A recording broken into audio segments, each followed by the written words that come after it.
Okay, good morning. We're going to get started this morning with an invocation from Pastor Scott Ryan of Crestview Baptist Church, and that'll be followed by the Pledge of Allegiance led by Claire Williamson of Girl Scouts Troop 577.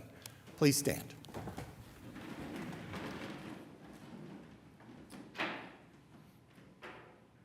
Our gracious Heavenly Father, Lord, you are King of Kings, Lord of Lords, and Lord, you know what's happening today. Heavenly Father, it's election day, Lord. But I thank you, Lord, that you hold this world in the palm of your hands. And Lord, however our conscience dictates to vote, Lord, in the end, Lord, we know that you're good and that you're in control of all things, Lord. We bless those who are elected today. Lord, those who are remaining in office, be with them. Lord, those who've lost elections, comfort them too, Lord. And I pray that even if we are on different sides of the political aisle, that, Lord, you'll bring healing and that this country will come together and work together for the good, Lord. I pray for our mayor, our city council, Lord. We pray that they would look to you for wisdom and guidance, Lord. We pray that you would keep this government free from corruption. And, Lord, that they would be men and women of integrity and seek to do what is right, Lord.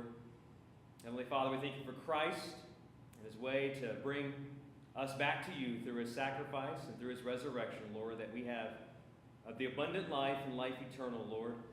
And God, we just pray your blessing on today's proceedings, the discussion, Lord. We watch over our country, Lord.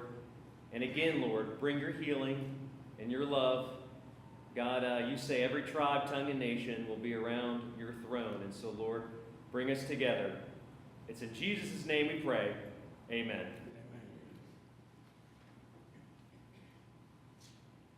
And pull down that mic, yeah. Join me in the Pledge of Allegiance. I pledge of allegiance to the flag of the United States of America and to the republic for which it stands, one nation, under God, indivisible, with liberty and justice for all.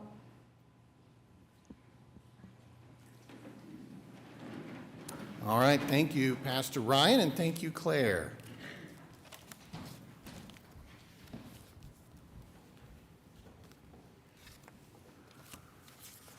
All right, I call this meeting of the City Council to order, and we do have a couple things under Office of the Mayor, item 3, and for the first, I will make my way to the front, and I'd ask Brian Stewart to join me there.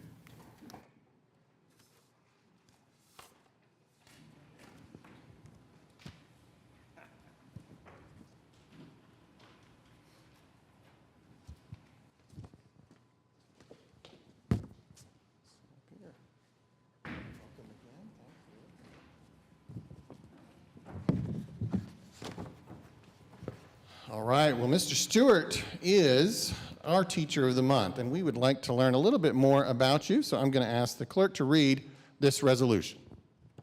Whereas Brian Stewart has been named Teacher of the Month for November 2022 by Putnam City Public Schools and Rotary Club of Oklahoma City.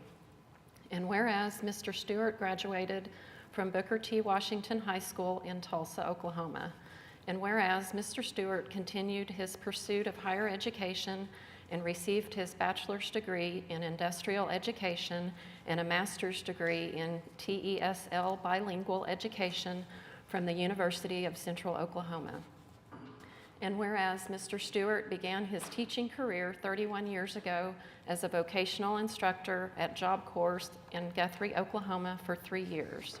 And whereas Mr. Stewart brought his passion for teaching to Putnam City West High School, becoming the first male African-American teacher specializing in industrial arts for the past 28 years. And whereas Mr. Stewart currently teaches technology engineering at Putnam City West in the STEM department of OK Career Tech, co-sponsors several student organizations such as the Multicultural Society and the Technology Student Association, and serves as the Practical Arts Department Chair. And whereas Mr. Stewart is a charter member of Putnam City Schools Equity, Diversity, and Inclusion Committee and serves on the STEM Advisory Board. And whereas Mr. Stewart's desire to pursue a career in education was supported by his family, allowing him to provide hands-on courses focused on vocational skills and career options for all students. Now therefore be it resolved by the Mayor and Council of the City of Oklahoma City that they do hereby recognize and commend Brian Stewart on his selection as November 2022 Teacher of the Month by Putnam City Public Schools and Rotary Club of Oklahoma City. Let's hear it from Mr. Stewart. That's pretty impressive.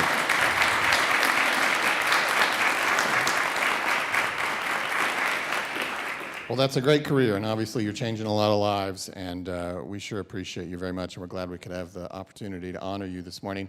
We'd love to hear just a few words. You said it would be just a few, but we'd love for you to give you the platform right now. Okay. Yes, sir. It'd be just a few because I could talk for an hour about nothing. So we'll keep it short. This pretty much covers it all. I just believe in the motto, those who can teach, and that I didn't choose teaching. Teaching chose me. And I knew at an early age, at 12 years old, that I wanted to be a teacher. By the time I got out of high school, I knew the area that I wanted to teach. So it's a pleasure to be here, and thank you very much. Thank you. Let's hear it one more time.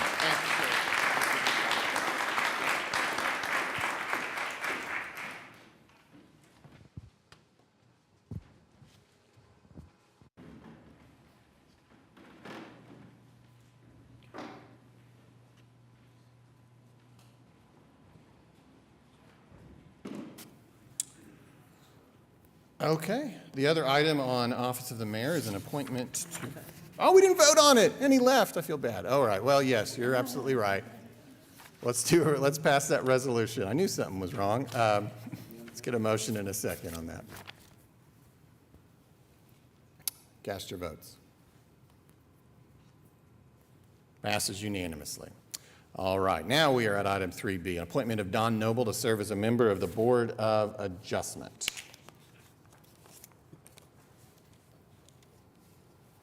Got a motion and a second. Cast your votes. Passes unanimously. All right, now we're at item 4, items from council. We have items A and B that are a bit related to each other. These are both products of the Legislative Committee. Item A is a resolution adopting certain federal legislative issues as the City of Oklahoma City's federal legislative program for 2023. And then item B is a resolution adopting certain state legislative issues as the City of Oklahoma City's 2023 state legislative program. Legislative Committee met a few weeks ago. Of course, Jane Abraham in the City Manager's Office staffs the committee and has for some time, and brought forward issues of interest from staff as well as perennial issues. And the Legislative Committee met and made a recommendation which is now enshrined in these proposed resolutions. With that, Jane, I think you have some more to say. All right. Well, thank you very much, Mayor. Glad to be here, Mayor and Council. As Mayor said, I'm Jane Abraham, Community and Government Affairs, and work in the City Manager's Office. So I'll keep this brief.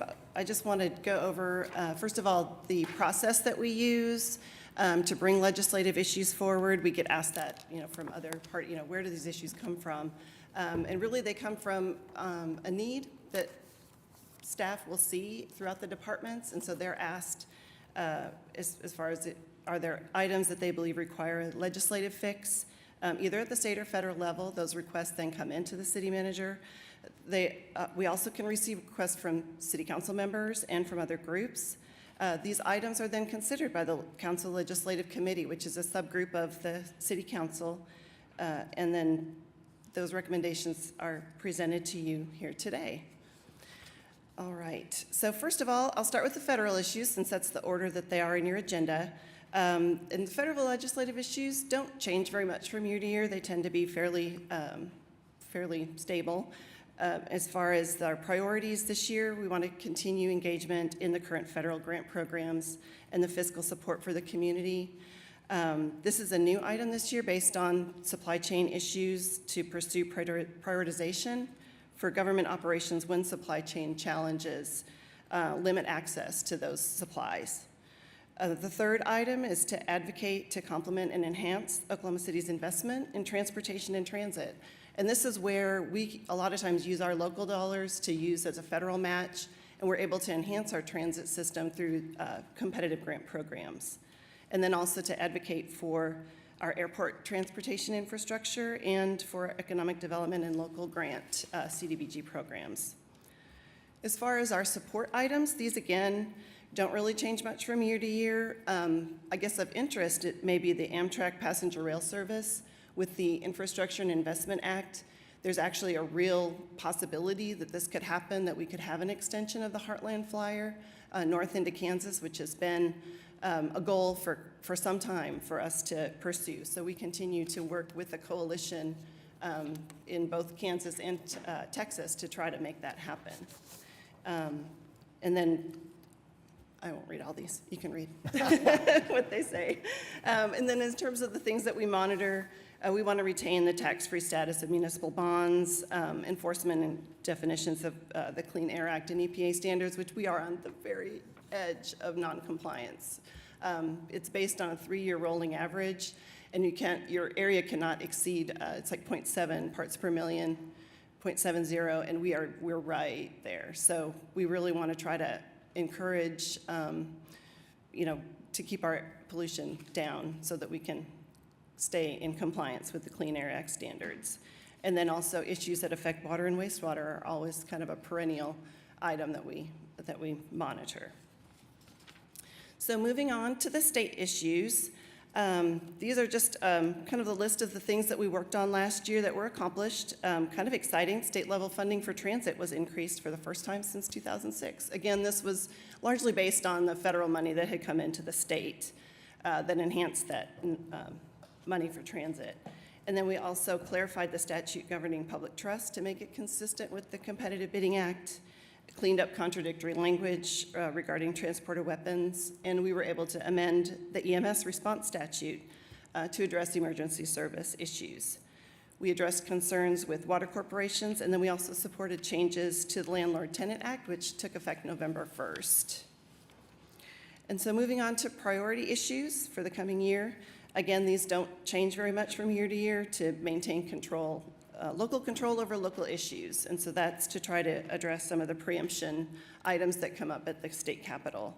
Of course, we want to maintain our increased transit funding and fund the Heartland Flyer, and then also preserve the existing sales tax base and encourage diversity, and then preserve municipal ability to utilize comprehensive plan and enforce municipal codes. As far as our initiative items coming up for 2023, we want to modernize the Open Meeting Act. We've been working on this for several years to allow the options that are now available with new technology. And that is really, most of these items we are working with other groups that have an interest in that. So we're, of course, working with the Press Association and with the Municipal League and other interested parties to try to figure out how we can make this work. The second item is to place a cap on damages when there's a nuisance judgment against a municipality. And the third item is to change firearm possession by persons convicted of domestic abuse from a misdemeanor to a felony. And this is a law that had changed from a felony to a misdemeanor when a lot of changes were made, and we're finding that that's a challenge. So we want to change that back to a felony. And then continue to update the Oklahoma Residential Landlord and Tenant Act to address our high eviction rates and add 2 positions to the Oklahoma City Housing Authority Board of Commissioners. So moving on to support items, and these are like kind of a laundry list, but again, these are items that we're working with other groups. So to prevent fraud in sales tax collection, reinstate local enforcement of underage tobacco laws. If you'll recall, we kind of dealt with this a little bit with our ordinances. I think it was essentially an oversight that they made changes to the underage tobacco laws, but in the process took away municipal ability to enforce.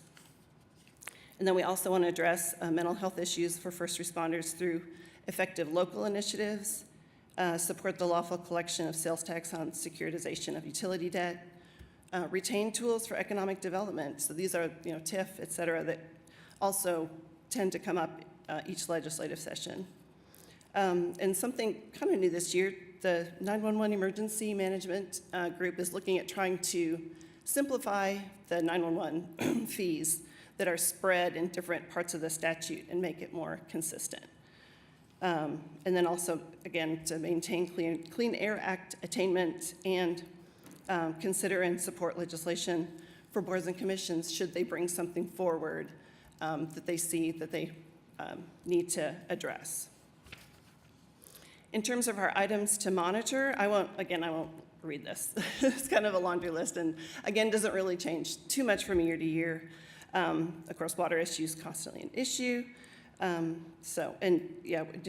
Nothing in this has changed from the previous year. So with that, I will entertain any questions from council. Jane, I have one, or Okay. really a couple possibly. And any member on the committee could speak on this question. But under the federal issues, are you suggesting we try to prioritize government needs over private sector needs as it relates to supply chain issues? It's really for particular issues, for a particular item. So one of the areas that we've had some challenges with is with ammunition for our police department, that with that supply chain, they've just not been able to obtain, have their orders filled. And so that's really what we're looking at. Well, that's a... This came from the police department. It came from the police. I recognize that. I was thinking when you mentioned that, more general, such as like construction issues. Right, right. Materials, things like that. So we're specifically looking at certain items to receive Correct. priority. I believe there's something in the federal statutes to prioritize military, and so we're just Yes. feeling that for local law enforcement, if we could also have that. Well, thank you.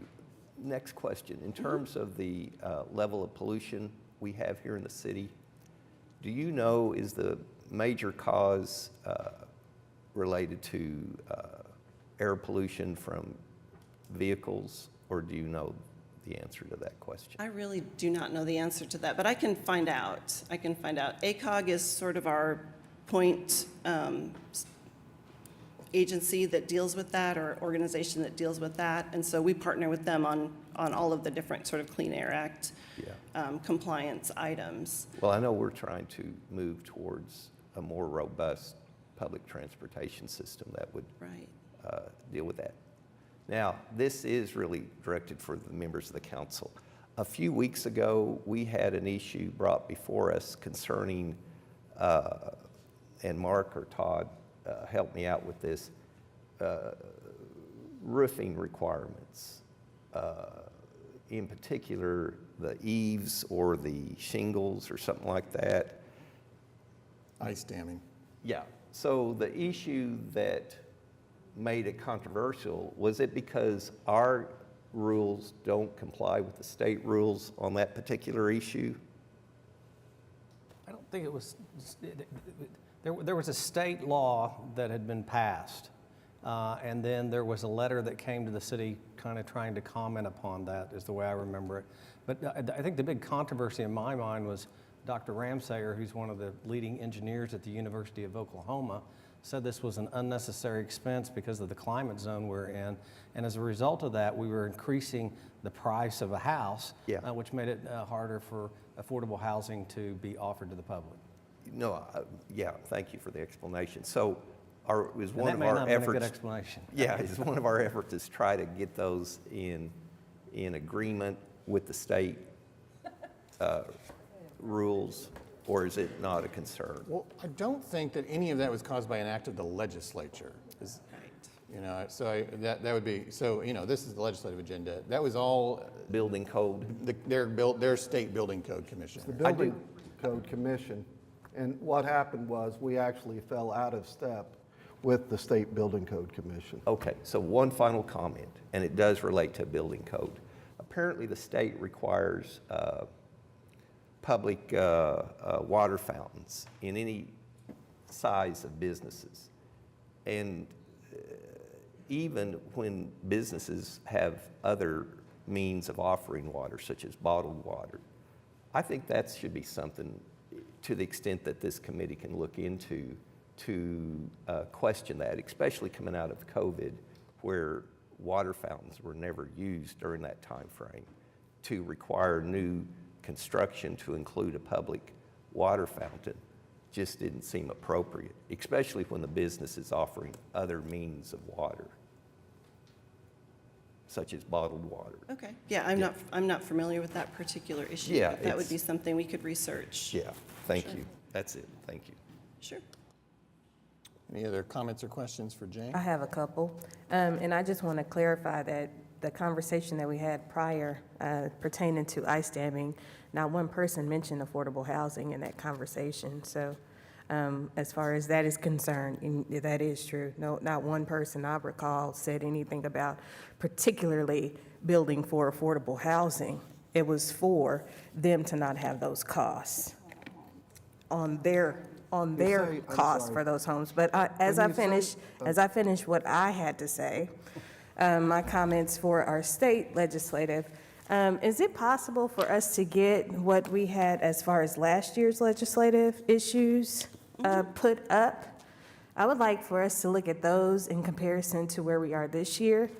In my opinion, that would help calm me a little better as far as this vote is concerned, because I don't see anything, there are a few things that were not on this legislative session for this year that were on last year's, which we still have the same problem this year, and it's not added to the state legislative session or issues that we want to look forward to working on for a city, as far as our city is concerned. So just curious as to the state legislative program specifically. There were a couple things, and as I mentioned them, we were talking last year when we could not get any issues of the Human Rights Commission added, and now we have one, and none of those items that the Human Rights Task Force asked for are on this state legislative program, or as far as our state legislative issues. Also, as far as we look at issues with, I know that for our public, we have been adding and providing, as far as women are concerned, feminine products, but there is still a need that we can legislate on a city and local level to ensure that these items are added, or these ways that these can be provided to our city and our state can also be added to that list as far as legislative issues, advocating for women and young women in that way. And also, the capital medical zoning is not on here. And last year, we asked for that. We did not get it, and what happened was, instead, they extended it, and it allowed for the governor to add whoever he wanted to on this capital medical zoning board, which is still impeding and impacting the community that I serve in a way that we cannot fight for ourselves. And for that not to be on here is quite disappointing. And for the folks that lobby for us, I had to have a few conversations about how we can work together to make sure this is at the forefront of the conversation. So I'm starting to think I have to lobby for myself in order for us to get this on the ballot, or as far as us to get this in front of people that can take heed and see how important this is to the residents that I serve, including myself. And as we look at also this committee, I see no women on this committee to even speak to advocating for issues pertaining to women. So, and for the fact that I don't recall us being asked as other council if there are any items that are specific or important to us that we would like to see added to federal or state legislative issues in order for us to say, oh, okay, can you think about or consider? Because these are the places and the people that we're serving where there are specific issues and deep concerns pertaining to what is happening around us.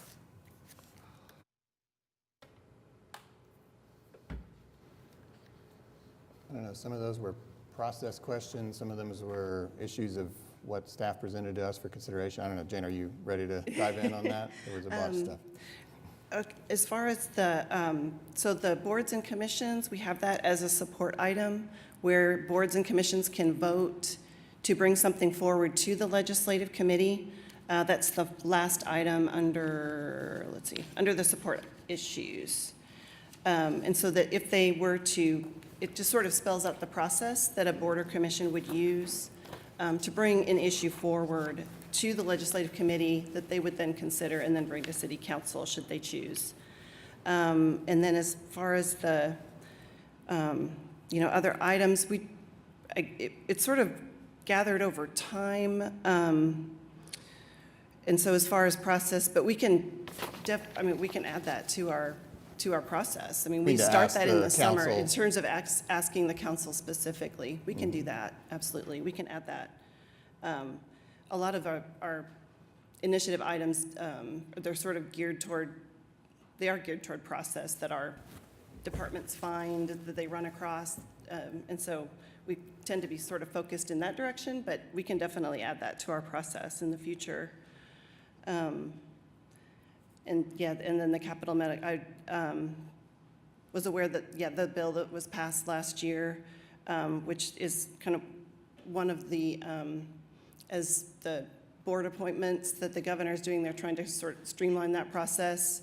And so if there are boards that make recommendations to the governor, it slows down the process, and they were having some challenges with appointments. But as far as, whether we, to continue to work on the capital medical zoning, we can certainly do that and make the changes that you'd like to see. I'd like to see it sunset. If not sunset, the boundaries changed out of the neighborhood. And that's what I have specifically asked for since I've been in office. And I've been in office exactly 4 years now, and we still haven't been able to get where we need as far as these conversations to get to where people understand the significance and the impact that this is having on 2 neighborhoods that the state can control that belongs to a city that are minority communities. Jane, do you have access to last year's agenda and the language that was I used to do. describe that item? I do. Because it was on last year's agenda. It I don't was, know- because it was up for sunset. I see. It's a 2-year cycle, and so that was I see. part of that. But we can certainly, I mean, we I'm can add fine, that but if we you'd probably like need to to have a amend vote, it. but I'm fine, why not, include Sure. it again.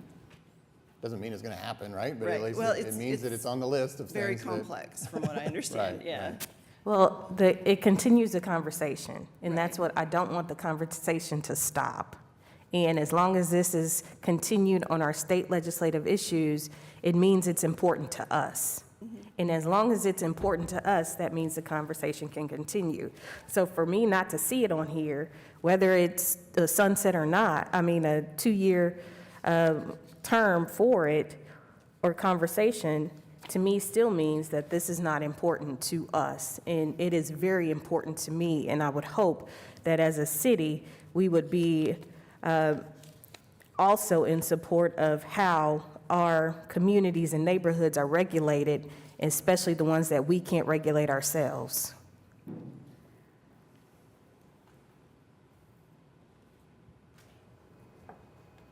So, I mean, You you could argue, you don't have, you have last year's agenda literally at your fingertips? I do not. Okay, you're that close? State. Good work. Do, probably this. Okay, so it would, I'm gonna read what we passed last year. Sure, yeah, fancy, okay. Changes to the Capital Medical Center Improvement and Zoning District.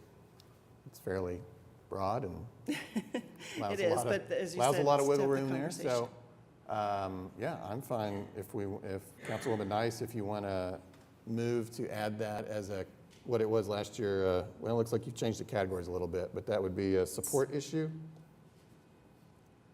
Yes. Okay, yeah, a support issue, number 9. Is that a motion you'd like to make, Councilwoman Nice? That's fine, but it's, as I'm reading it, it looks like the language would need to change to be specific more so to continue advocacy for changes to the Capital Medical Center Improvement and Zoning District. That would be my ask for that. So you're saying, so the current, the last year's item said changes to the Capital Medical Center Improvement and Zoning District. How would you change that sentence? Continued advocacy to change the Capital Medical Center Improvement and Zoning District. And I say that specifically pertaining to the paragraph that follows, because it says just what Ms. Jane stated about their sunset. That's included in that specific paragraph. Okay. And whereas it does not describe what I just asked for. Well, you'll do the kind of the paragraph stuff, the explanatory stuff Explanatory, later. exactly. But for our purposes, I think what matters for us is that list and that it be on the list. And we can say support, or I'm sorry, continued advocacy for changes to the capital matter. Sounds good? Okay, is that the motion, Councilwoman Nice, to add that?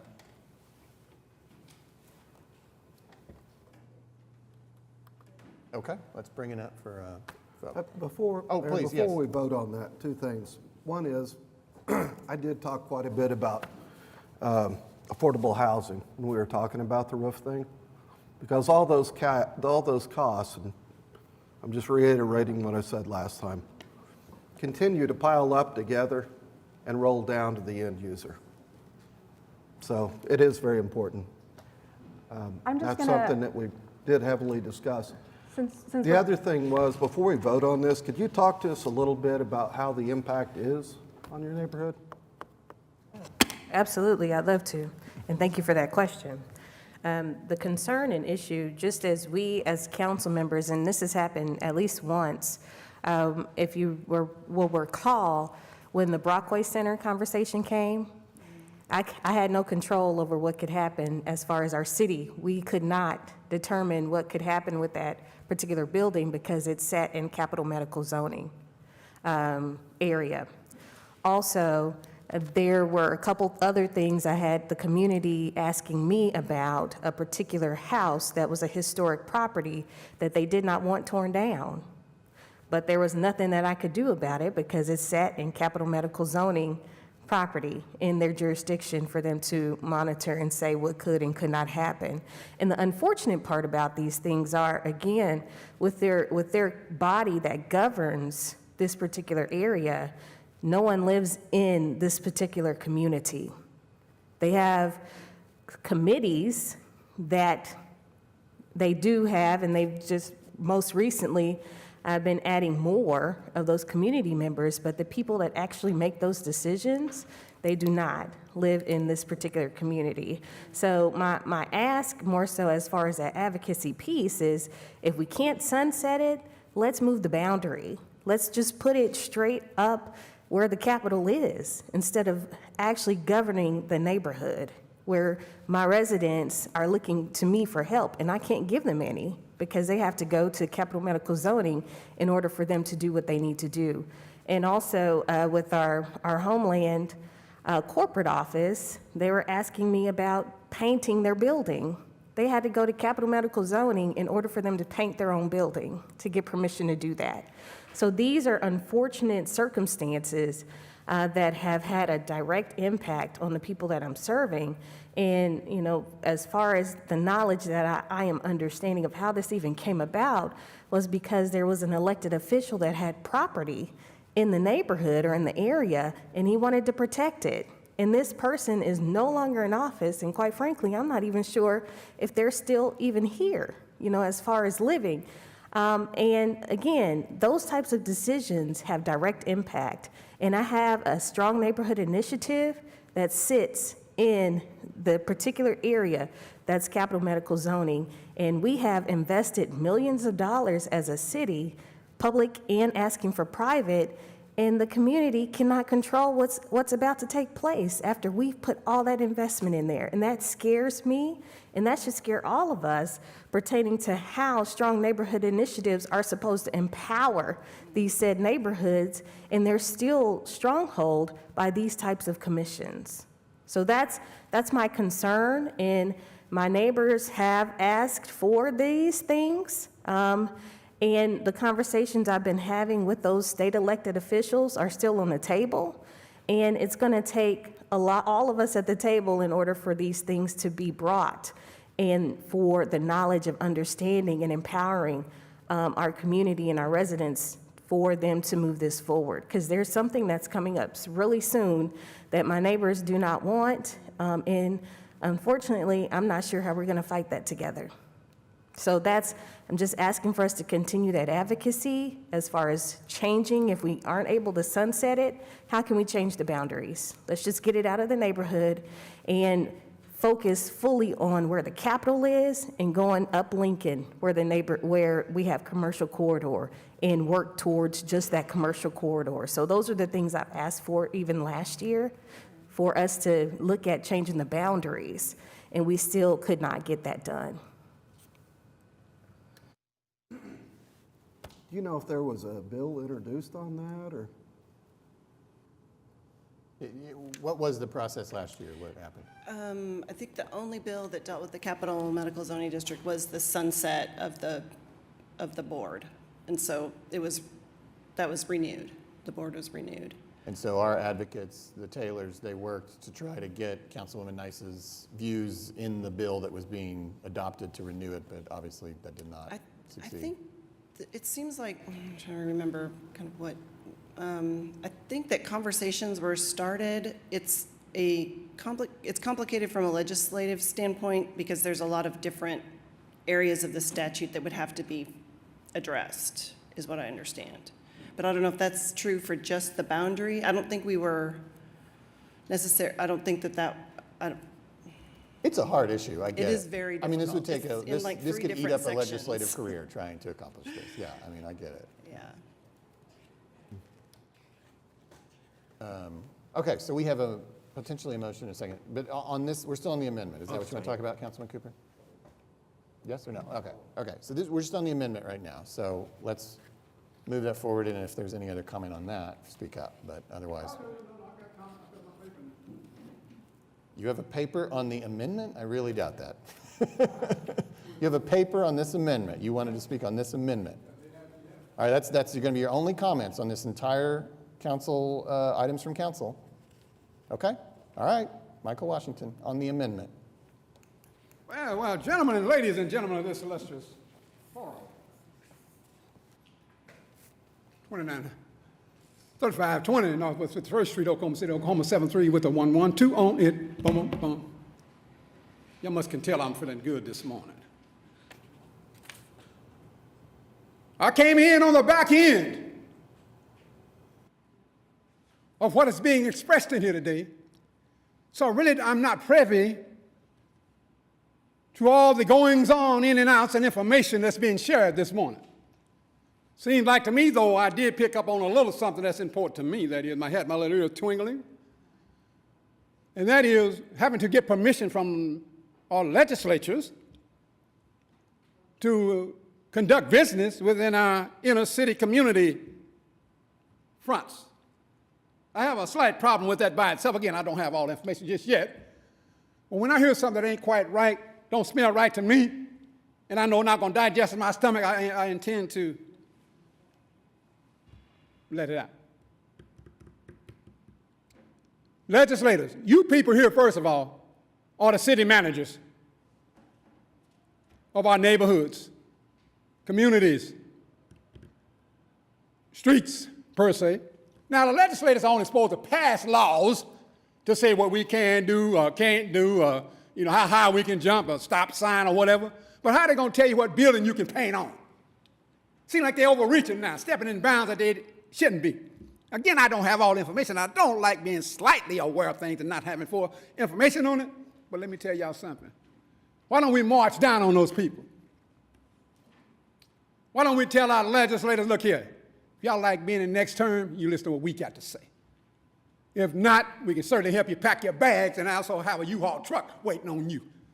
It's the way to do things around here. When you got the policies, practices that are overreaching and that are not designed to give you independence to operate as an independent government in a government of itself, then it's time for that legislative to be totally wiped out. And guess what? Why don't you put Michael Washington in his place and let him handle that for you? Why don't you appoint me as your liaison? Maybe something may seem like kind of funny, but it's real. Because we know one thing about it. I would fight for your rights to the bitter end. Again, this legislative, I don't care, like I said, resolution. Now tell me this here. 30 seconds. 30 seconds. Resolution adopting certain federal legislative issues as the City of Oklahoma City 2023 federal legislative program. If you adopted part of it, where's the real argument at? You adopted it saying you agree or whatever's going on. I haven't had a chance again to see it yet. Maybe I need to go down to the city manager's office, Miss Amy, and get a copy of that resolution, as well as the adoption already in place. Thank y'all very much. You're out of time. Thank you, Mr. Washington. Have a great day. Okay, we've got a motion and a second on the amendment to add this issue to the support issues of the state legislative agenda. Cast your votes. Passes unanimously. Thank you. Okay. Are there any other comments or questions about either agenda? Yes, thanks, Mayor. So, really just two. One, it would be helpful as someone who's new serving on the legislative committee. I do like the idea in terms of process to hear, from counselors. I would recommend looking at the different items on there, both state and federally, over the next year. And also, as Councilwoman Nice noted, looking at the previous year, but just kind of catching up on those two levels of government and what the lobbying looks like. And I would recommend, the three of us, Councilman Stone, well, four of us, Councilman Stonecipher, Mayor Holt, Councilman Stone, and myself, telling all of us, maybe it's via email or whatever it is, I think that would be very helpful because on the process side, that's one thing, but on the second part of it, as Jane pointed out, when I'm sitting on the legislative committee, we receive a list of priorities that are coming from staff, from city staff, from the various departments. And so just as an example, recently, as we received those recommendations, one of the things I noticed that was missing were conversations about the different task force recommendations that came up. And because that was something I was more familiar with, because of the last 2 years of work, I was able to advocate for getting that language in there. So I think that's why it matters who has the seat at the table, which is not just a metaphor. People bring their perspectives and experiences to conversations that other people might miss, and that's why having multiple voices there is important. Get more ammunition. And so I would say, to your question about the Human Rights Task Force, that was something I was able to create a framework so that commission can now begin their advocacy work on their list of items. But point very well taken in terms of there might be things that, the four of us might miss, and we don't know what we don't know until we hear it. So I would just say that throughout a year, we should be thinking from the day we pass this, and I would just say this to everyone up here, start thinking from the day we pass this one, heading into the next year, to connect with us and let us know what needs to appear on this list. I'm not saying it will, because there were things I advocated for that didn't appear on this list. So I'll just leave it at that. But I think just hearing that conversation, the question you asked Councilman Stone and then Councilwoman Nice's response, it strikes me just, for instance, on that issue, but it could be true with any of the other ones, the explanation Nikki provided, that might need to be something that members of the legislature in these committees hear. They might need to hear the specifics of the ask from someone who knows at this level of government why we are advocating what we are advocating. And I think that might be a bit of a missing component is when is it time for Councilman Carter or Councilwoman Nice to join our lobbyists, the Taylors at the city level, for instance, or maybe it's even at the federal level. Like, when is it time to bring that voice to that conversation? And that might be another procedural thing. You know, sometimes maybe us not being there helps it get passed, right? But in an instance like this, where someone has more of a background and understanding that might help us move it along in a more productive way, I think that when is it time for a council member or a mayor or a city manager to join that conversation? And again, I just think that's about process. So those are kind of the three things I would say is like the process in terms of council members throughout a year, bringing these things to the legislative committee. And then B, I would just, again, I can't stress enough, I was surgical in getting language in there about not just the Human Rights Commission, a passion of mine, though nowhere near what it's been for Councilwoman Nice and Hammond, who actually served on that with Councilman Stonecipher and Stone. But I made sure that framework is there so that that commission can do their work. And then thirdly, I think we got to think, as I said, the process after we've approved these things, how do we involve staff and counselors in the advocacy where appropriate, when necessary. So that's what I would just want to add. If anyone has any questions for what I just said, but that's where I'm kind of at. Okay. So I kind of want to clarify. So my understanding is that for the Human Rights Task Force recommendations around advocating for state legislative changes, it is currently not allowable / illegal for boards and commissions or task forces to make recommendations to council that we could consider through our legislative committee to add to this list, is what I'm hearing. No. Okay. Really what that is just spelling out the process that would happen. So any board or commission could take a vote. If there was some type of process item that they felt needed to be changed in the legislature or in the state statute, that they could bring that forward and vote on it and then bring that to the legislature. It just sort of spells out the process. But so this that would says come. support legislation, so that makes it sound like that is not currently allowable. So you're saying it's more to make it an explicit? Yes, exactly. Okay. That's exactly right. It spells that out. No. I want to be clear. You're saying that there's really two things here. The boards and commissions can recommend to the legislative committee and the council issues they'd like to see changed. Correct. that would empower municipal boards and commissions. Correct. We don't need a change in state law to allow boards and commissions to recommend issues to us. we don't. No, we're asking. This is really just kind of This is spelling that covering out. a lot, but I mean, really for the purpose of the legislative agenda, it's leaving open our state lobbying team to pursue and support bills that empower our boards and commissions, including potentially the Human Rights Commission. But really, we don't know what the Human Rights Commission really wants at this point. We know what the task force recommended, but I think your staff recommendation was that we'd like to hear from the commission. Once they get in and start to do their work, are there things that they see that they feel need to be changed? So for example, Councilwoman, if there is legislation, state statute in place, and that's the second sentence here. Like I said, I was pretty surgical in writing health law, and I want to thank staff for working me with on that too, and same with the mayor.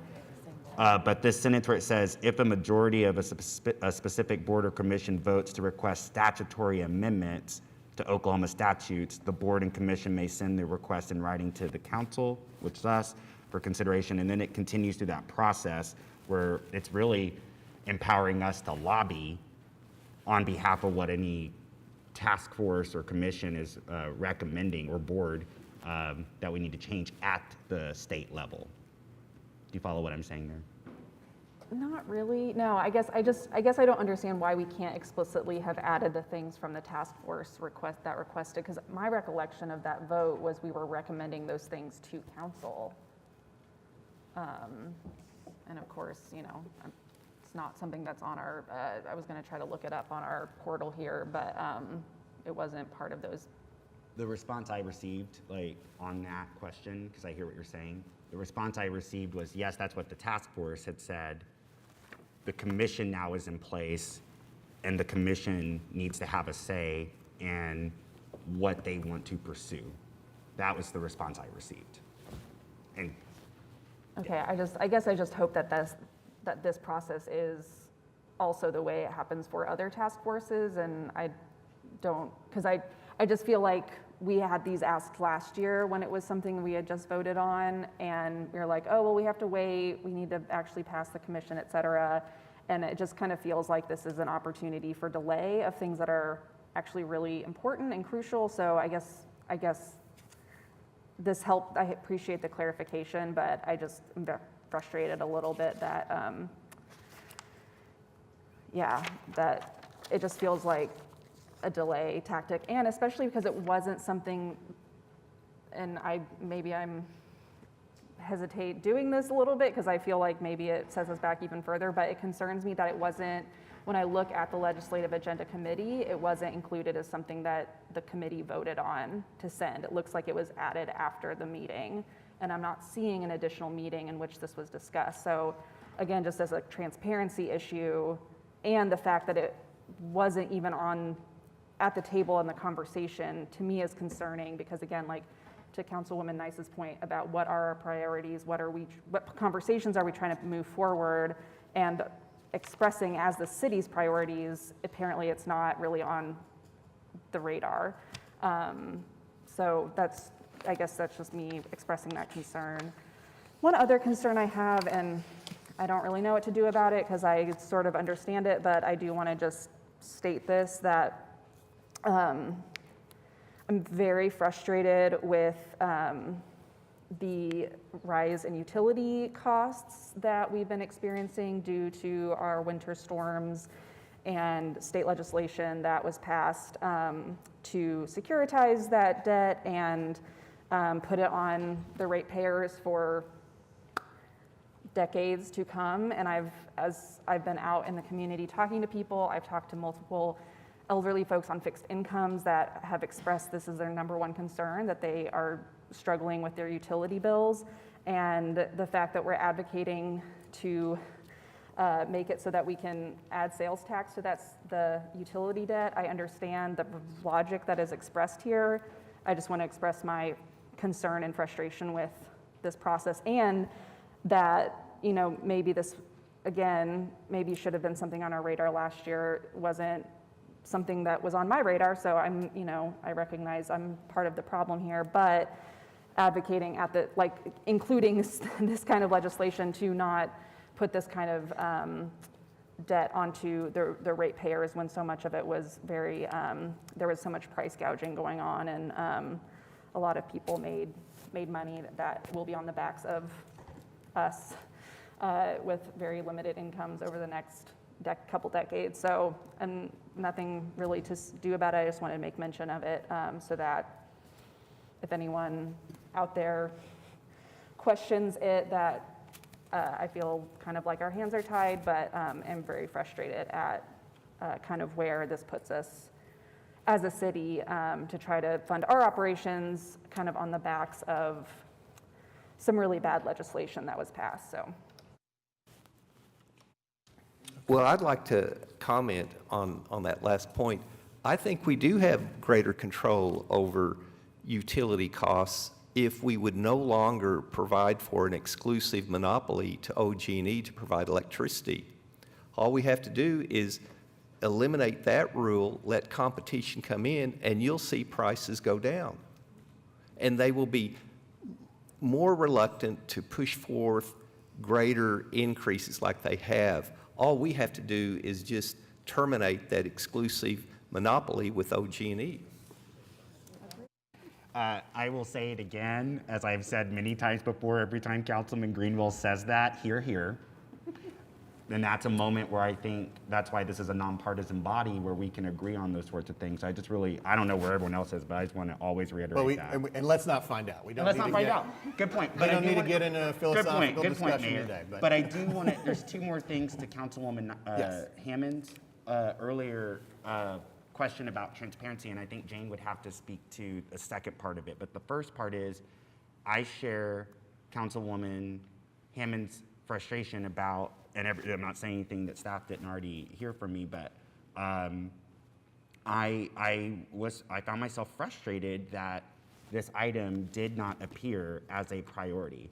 And again, that's the seat at the table conversation that I'm talking about, and that already Councilwoman Nice mentioned earlier. I'm sitting at that table, I'm hearing all these other things that I think are, good that we're addressing, but missing is that.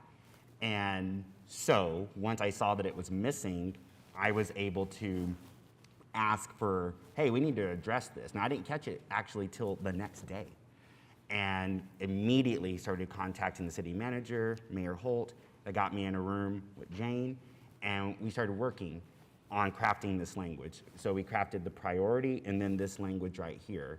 Now, what I don't know is why there wasn't a second getting back together. I know that came up, but I think we asked the legal team about why. I don't know if Jane or legal can speak to that, but I wanted you to know where I came in on that conversation, how this came onto there. And I'm not accusing anyone of malice or anything. I'm saying it wasn't there. And it was frustrating to not see that there after 2 years of conversation about it.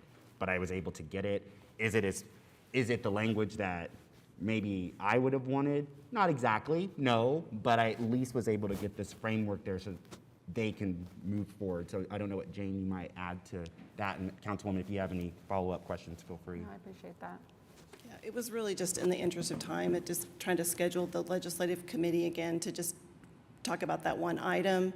As far as the things that are talked about in the legislative committee, there were some word changes to the way the legislative issues were worded, and so those changes could be made and brought forward to City Council, which your vote, the City Council vote is the one that really matters, the one that, I shouldn't say one, it all matters. But this is the one that actually adopts the legislative items. So that was the ruling that we received. Appreciate that.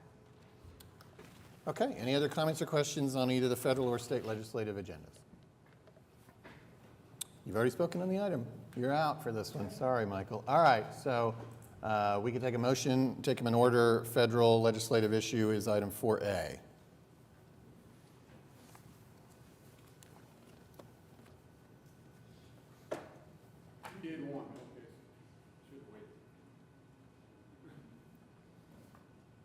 Got a motion and a second? Cast your votes. Passes unanimously. And then item 4B, as amended, is the state legislative program.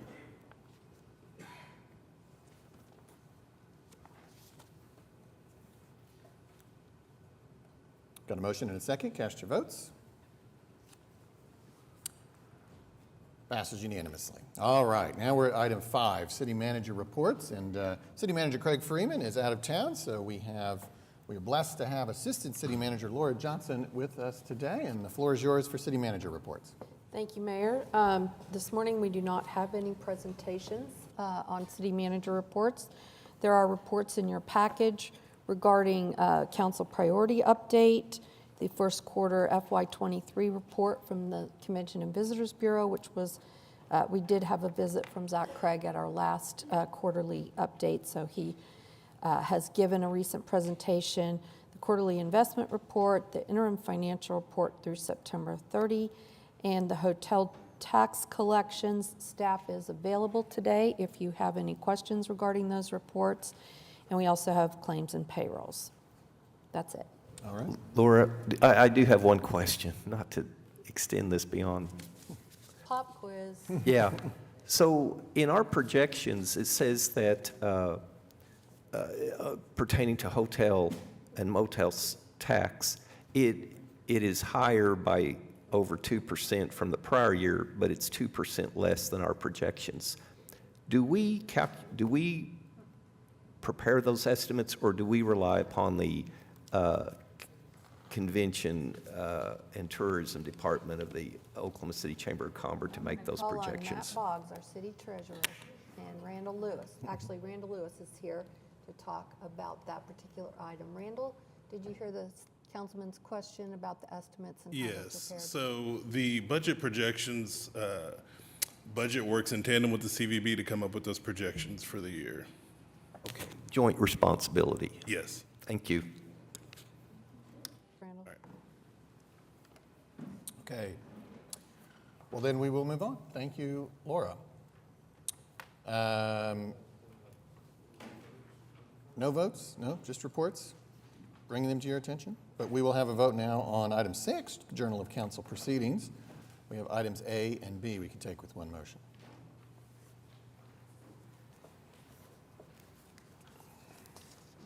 Got a motion and a second.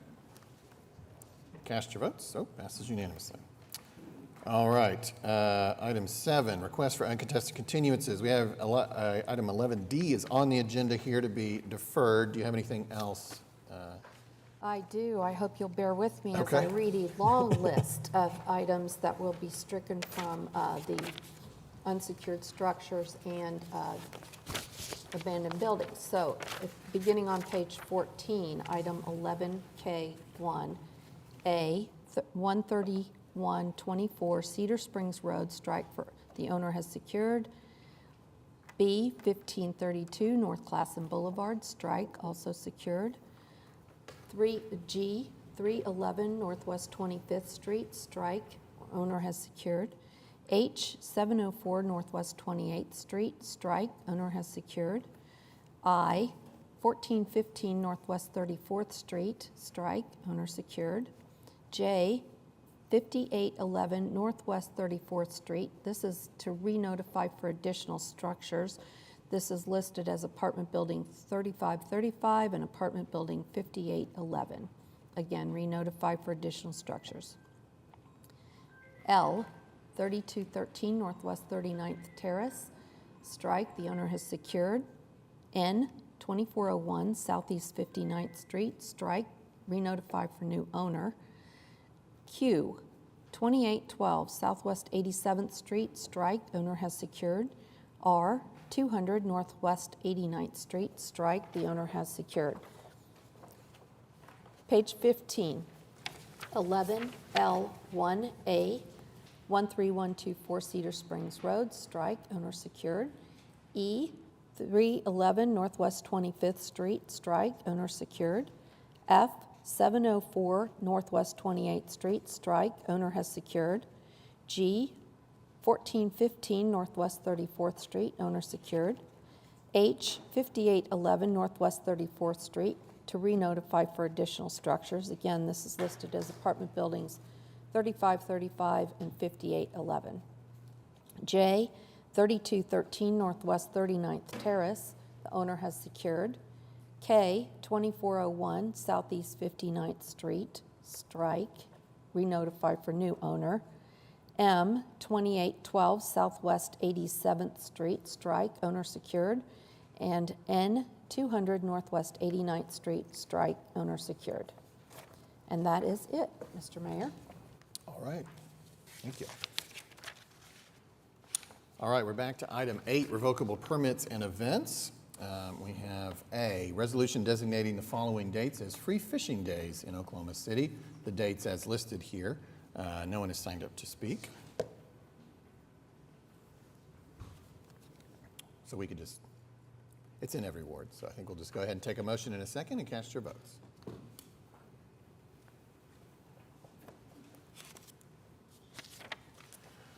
Passes unanimously. Item 8B is a revocable permit with the Joe Warfield Memorial Foundation for the Joltin' Joe 5K and 1 mile fun run, and Brian Warfield has signed up to speak. My name's Brian Warfield. Excuse me, and we are doing the second annual Joltin' Joe 5K and 1 mile fun run. We started this foundation last year to raise awareness around the dangers of distracted driving. My dad was the individual who was hit in 2019 at Lake Overholser by a distracted driver. We were actually able to meet with Mayor Holt shortly after that, and he was very sympathetic. We got some signage around that street there at Lake Overholser to make it safer, but we wanted just to continue to shed light on this important issue. And so last year we had the race. We had 350 people there, and this year we're hoping to be bigger and better. We've got Holy Rollers food truck there, and anyway, anyone's welcome to join us. Thank you. Okay, so this is in Ward 5. Yes, and I would first of all like to extend my condolences to you for your loss of your father and re-emphasize both your father's foundation and this particular race is trying to draw awareness to the dangers of distracted driving. And the National Safety Commission estimates 700 people a day are seriously injured due to distracted driving. So thank you for putting this on, and I'd like to move that we approve this. All right. We have a motion and a second. Cast your votes.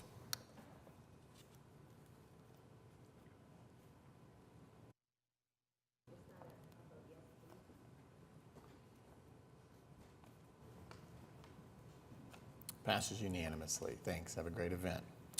Okay, 8C, revocable permit with the Riversport Foundation for the Brahms Holiday River Parade on December 3rd. No one has signed up to speak. Councilwoman Nice. Well, let me say, this is one of my favorite times of the year for the river, with the river parade. So it's unfortunate we didn't have anyone to come speak about it. I can't do it justice, but all I got to say is please come.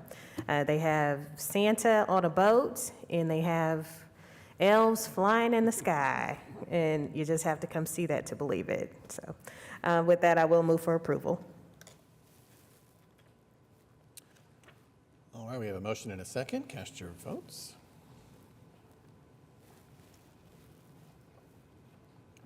Passes unanimously. Okay, item 8D is a revocable right-of-way use permit with Stockyard City Main Street to hold a Cowboy Christmas Parade. And we do have Debbie Harrison here.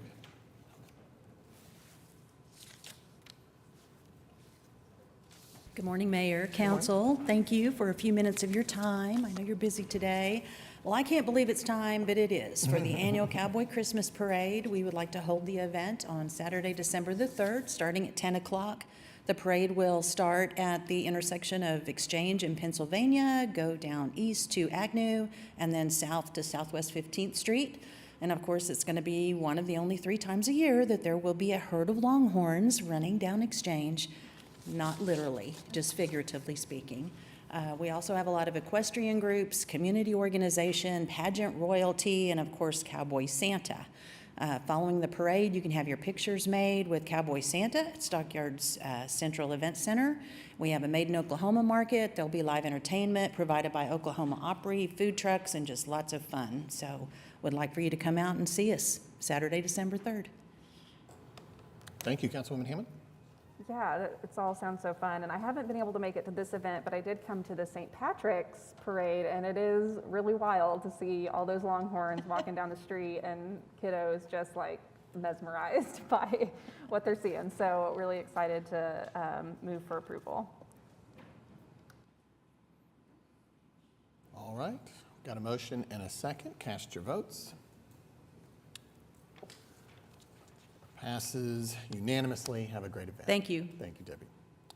Okay, item 8E is revocable right-of-way use permit with Ventures Endurance Events to hold OKC turkey tracks on Thanksgiving.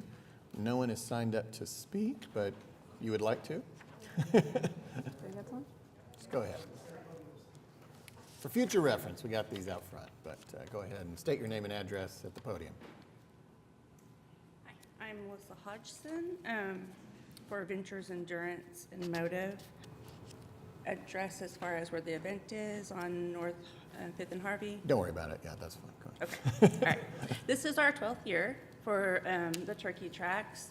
We are one of the largest drop sites for Toys for Tots, annually. Everybody comes out, runs their 5K or walks and runs their 1 mile, goes home and eats Thanksgiving dinner and has a great nap. Indeed. Councilwoman Hammond? Yeah, it's always pretty fun to see everyone dressed in their best turkey finery costumes and different Thanksgiving-related outfits. So, yeah, excited that y'all keep doing this, and I will move for approval. What time does the run start? The 1 mile fun run is at 8:30 and the run's at 9. Great, thank you. All right, we have a motion and a second. Cast your votes. Passes unanimously. Okay, we'll recess council and convene as the Oklahoma City Municipal Facilities Authority, where we have items A through G we can take with one motion.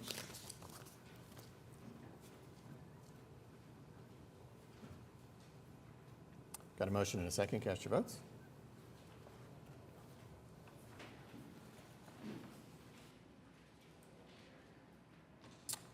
Passes unanimously. We'll adjourn OCMFA and convene as the Oklahoma City Public Property Authority. Today we only have claims and payroll. It's debatable whether we need to vote on that, but we always have, just to be safe, and so why don't we go ahead and do that?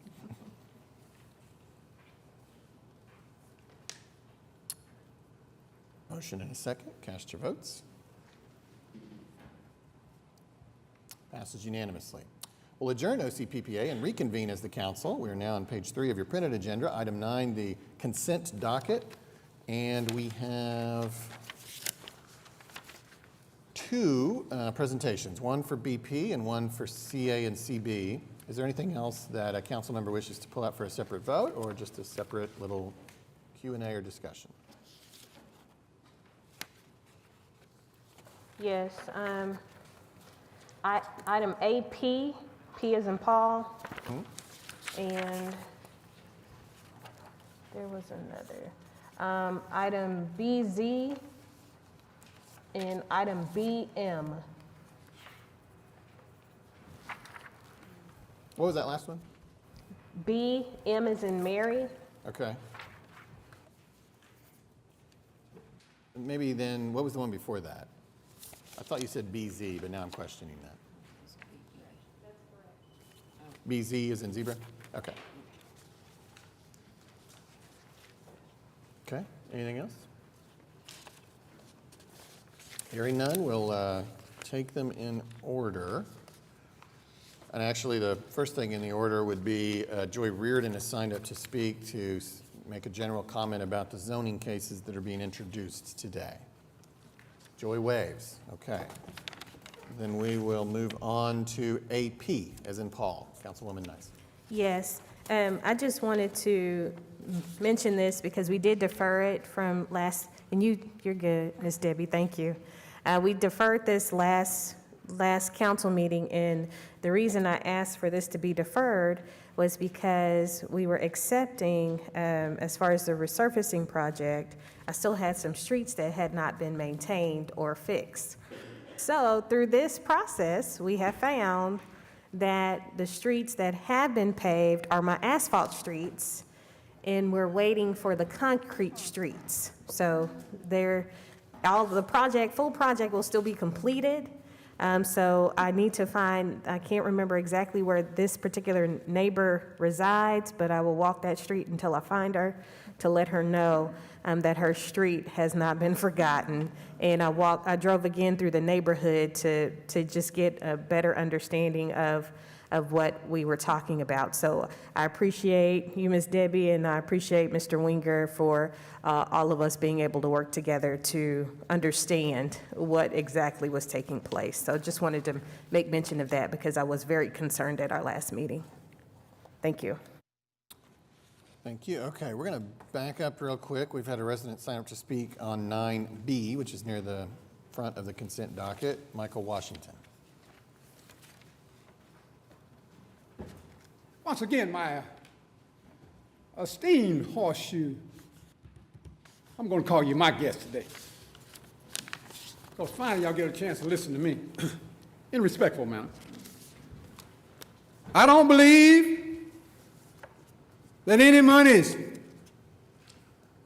should go to the National Police Foundation on behalf of this no-good Oklahoma City Police Department. Mind you, I'm not saying every officer is bad, but when you have someone deliberately, flagrantly, and recklessly picking me out, that's what Michael Washington has a problem with. You definitely need law enforcement officers. But you don't need anybody who's upset at Michael Washington because he's a political activist, standing for the right of the people, no matter who you are. That's right. So that's what I'm upset about. I don't think anybody's ever seen me and knew my motivations, know that I have any mean spirit, innovations in my heart for anyone. Even my worst enemy, if that child needs help, I'll be there. But I'm not going to sit back and say give something to this no-good police department when you have people once again singling people out to discriminate against them because of his righteous indignation, and I happen to be one. When you got a police chief, Wade Gorley, who sit back and deliberately, recklessly, and flagrantly disregard my complaints that I filed against him to his no good officers, against some of whom are all right, not all. That's why I have a problem with it. You get responses back that, oh, I hope this thing never happens again. We have no proof it's happening. I got documentation paperwork. That's right. Yeah, that's what you heard what I said. That's the only way you have me rejecting a lot of stuff that goes on in here. If I'm personally receiving the worst end of the things that are going on. Let me be the first once again to admit we need law enforcement officers. And as a matter of fact, are you listening to this one? Even if one of them in need of help, emergency help, I'm going to be there. Why? Because that's a good in God in me. But I'm not going to allow any one of them to slander my name, disrespect me, or lock me up for something I ain't done wrong to deserve it. So hell no, don't give him nothing down there until you got a police chief to show that he deserves and can control his officers who we employ on the streets in our communities and neighborhoods. 30 seconds, please. Yeah, National Police Foundation, as a matter of fact, they should get nothing. Matter of fact, they have to pay for their own uniform, not all, but them same reckless, disregarding police officers who think they're above the law, who think they don't have to respect the citizens, make them pay for their own insurance. A lot of that flagrant, malicious, uncalled for behavior would be corrected immediately. Why? Because they have to pay for their own insurance. Shooting people down with their hands up would stop because they have to pay for their own insurance. Calling people that got niggas and shit out of their names would have to cease because they would have to be personal for their own insurance. Thank y'all very much for this time. I will be back. Thank you. Item 9BM, Councilwoman Nice. All right, let me get there, sorry. BM, okay. Just curious as to how we came to the Progress OKC organization for this money to be accepted and also expended. And the reason I ask that is because this Progress OKC is technically, and if we look at their mission statement, and I'll have to revisit that if they amended it, but it is for housing. So I'm quite concerned how 21 CP expenditures for a law enforcement study is going through Progress OKC and not any of these another organization. And when we think of other organizations, I know there's a leadership foundation that we have through our OCPD as far as the FACT program. PAL has a nonprofit. We have, again, OCCF, Oklahoma City Community Foundation. So there are plenty other places where this money could have been funneled through. So very, very curious and concerned at the same time how this funding went through Progress OKC. And again, I want to make mention and reemphasize that Progress OKC is technically for building homes. And that's why they were created. Thank you. So Councilwoman Nice, I do want to respond to that, and unfortunately I was not involved in that transaction, so I cannot tell you exactly why that was chosen. This is a retroactive, if you will, item where we're documenting what has already happened to fund that law enforcement consultant study. So we will certainly take those concerns of yours under advisement in the event that there is a process like this to be considered in the future. I do not see Andrea Shelton with us this morning, so I cannot answer to that, but I do know that Andrea was not in her position when that actual donation happened. So we will try to make sure in the future that there is justification for the agencies that are used in that manner. I appreciate that, and I think that's what makes this more concerning, that this happened the way that it did, and now we're accepting, and according to, it was, according to their website, it has nothing to do with this type of programming, so it's quite interesting and concerning that this was the process that we went through for that. Okay. Item BP, we have a presentation. This relates to coronavirus state and local fiscal recovery funds. Yes, good morning, Mayor and Council. Aubrey McDermott, Assistant City Manager. This item is about the city's ARPA funding that was received last year, and just to refresh your memories that the city received $122.5 million in that state and local fiscal recovery funding, and this was followed by council adopting a plan for how those funds would be spent last September.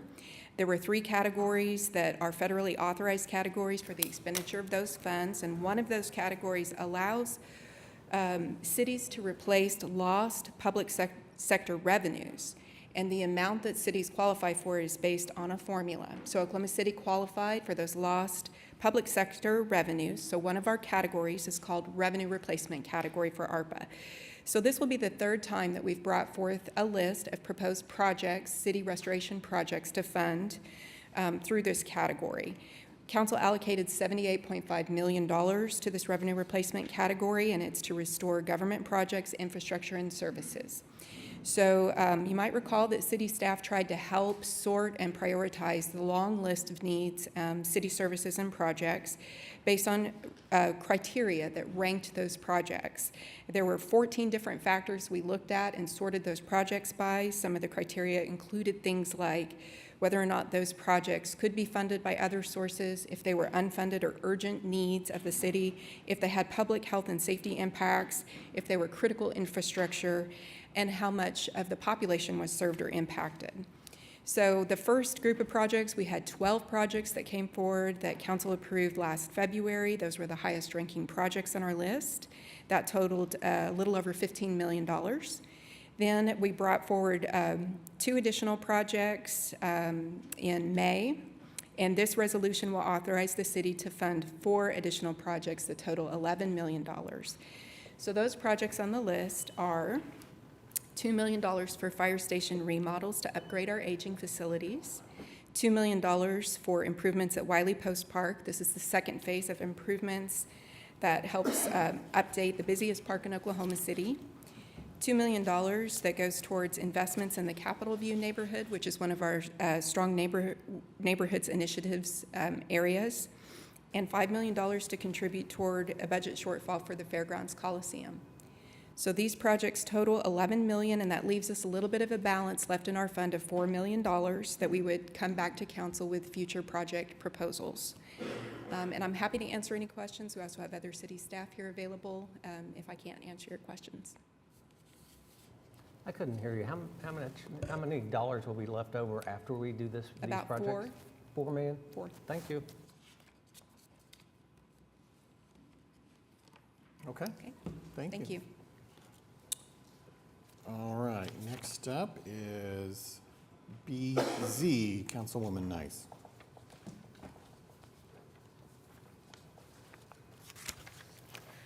Yes, I just wanted some clarification as far as this consultant review committee report and the participation or lack thereof of those who were actually supposed to be a part of said review committee and where we move forward in including the folks that were supposed to be at the table. David Todd, MAPS Program Manager. This is our standard procedure that we do with Public Works. We had 2 people from the subcommittee. We had Mr. James Johnson and Byron Coleman were involved with the selection process. David, you might mention what type of consultant was selected so that the councilwoman is clear that this was not the development of the plan. I'm very clear. Okay. Thank you. Yes, so this is for the architect for the H.B. Foster Center. What we did fail to do, and it is my fault that we didn't contact Metro Tech to be involved in that, and that was purely an oversight on my part. I have talked to Jeremy Cowley, and we have agreed that if this is approved today, after this, we will do a presentation with them and make sure they are still okay with it. Typically, we don't bring in the entire team of the operator. We bring in 1 or 2 key people from the operator, but we have agreed to do that with them. And like I said, there were 2 people from the subcommittee that were involved in that, and wholeheartedly agree that we should hire JHBR, which not only is very, very qualified for what we're asking them to do, but their office is actually next door, so that we feel like they have a vested interest in how this project turns out. And I'll clarify to that point of them being next door, in the building that they are in is it's for Dr. Morgan, if I'm not mistaken, which is also a historic building in reference to the Henrietta B. Foster Center. The reason I asked that is, one, I wanted that to be explained publicly because I had received some concerns from some of the folks that are a part of said committee, and just ensuring that, again, after this process and how we move forward, that we're working towards ensuring that every person that needs to be at the table, including the operator for this particular center, is at the table. So Absolutely. I appreciate that, and I appreciate your commitment to doing that as we move forward. Thank Yes, you.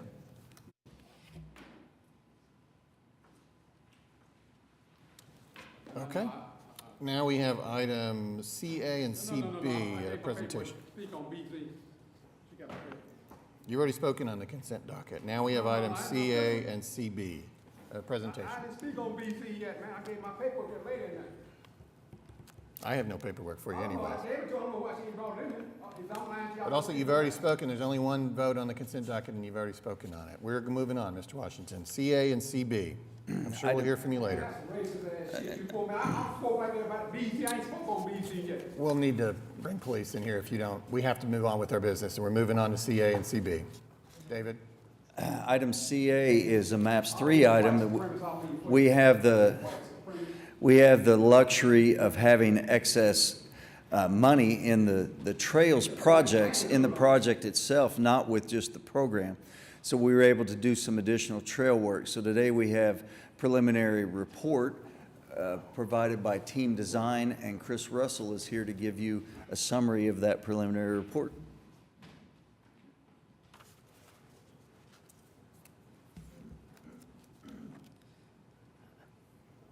All right. Excuse me. Good morning. Thank you for having me here. I'm going to present on the Katy Trail Connections and Air Depot Trail preliminary design report, which we submitted last month. Again, my name is Chris Russell with Team Design. Okay, there are 3 locations for these projects, 2 for the Katy Trail. The first is at Northeast 10th Street. The proposed connections here are on the east side of the trail, and there is a base bid and an alternate one. Going up to Northeast 23rd Street, the proposed connection is in the northwest quadrant of this intersection, and there are 2 design options here. Down at Air Depot Trail, it runs for a little over 1.25 miles from I-240 interchange up to Southeast 59th Street. Again, there is a base bid and an alternate one. At all 3 locations, we incorporated the trail wayfinding and signage standard details, which were part of a previous Oklahoma City project. The preliminary estimate, the construction budget is just over $2.2 million, and the preliminary base bid cost estimate is about $4,000 within that budget. For the location map, again, starting at 10th Street, as I mentioned previously, there's a base bid, which is what I also call the south connection, shown in yellow here, and then alternate one is that red connection shown on the north side of the road. At 23rd Street, this is option 1, which is the shorter connection, and option 2, which was an alternative route that we looked at, a longer connection.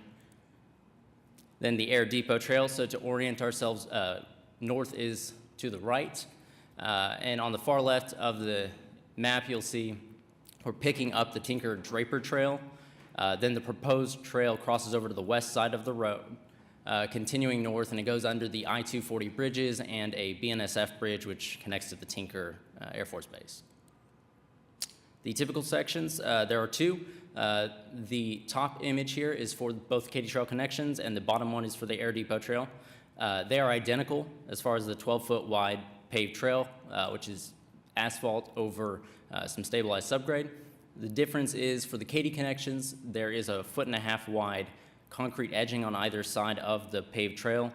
For the Air Depot Trail, because it is a tighter corridor with right-of-way and utilities, it is mainly located at the back of curb, so there is the 8-inch concrete edging on the outside of that.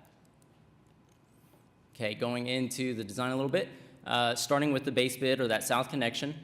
It is about 300 feet long, and the grade of that connection is made up of 5% runs and 2% landings, but if we were to just straight line those, it's about a 4.7% grade. A couple items that we added to this is you can see on the outside of that connection, we have proposed some bike-safe railing. The intent there is to protect that drop-off because it is about a 12 to 15-foot elevation difference from the trail down to the existing ground there. And note that the adjacent lot there is just that. It's a vacant lot. Also, near the existing sidewalk, we have a small bump out that you can see with some additional railing on the inside of that. The intent for that design was to catch any out-of-control bicyclists, especially kids, that may be coming down that steep slope so that there's something there to catch them so they don't accidentally go into the street. Looking at alternate one, the north connection, very similar grade. It's a little longer at 350 feet. The main difference between alternate one and the base bid is that, and you can see this in the photo, there is a drainage channel in between the existing Katy Trail and that adjacent Edwards Early Education Center. To fit the proposed connection in and accommodate that drainage without encroaching on that property and right-of-way there, we had to add the retaining wall along with some additional drainage structures, which did increase the cost for that alternate one.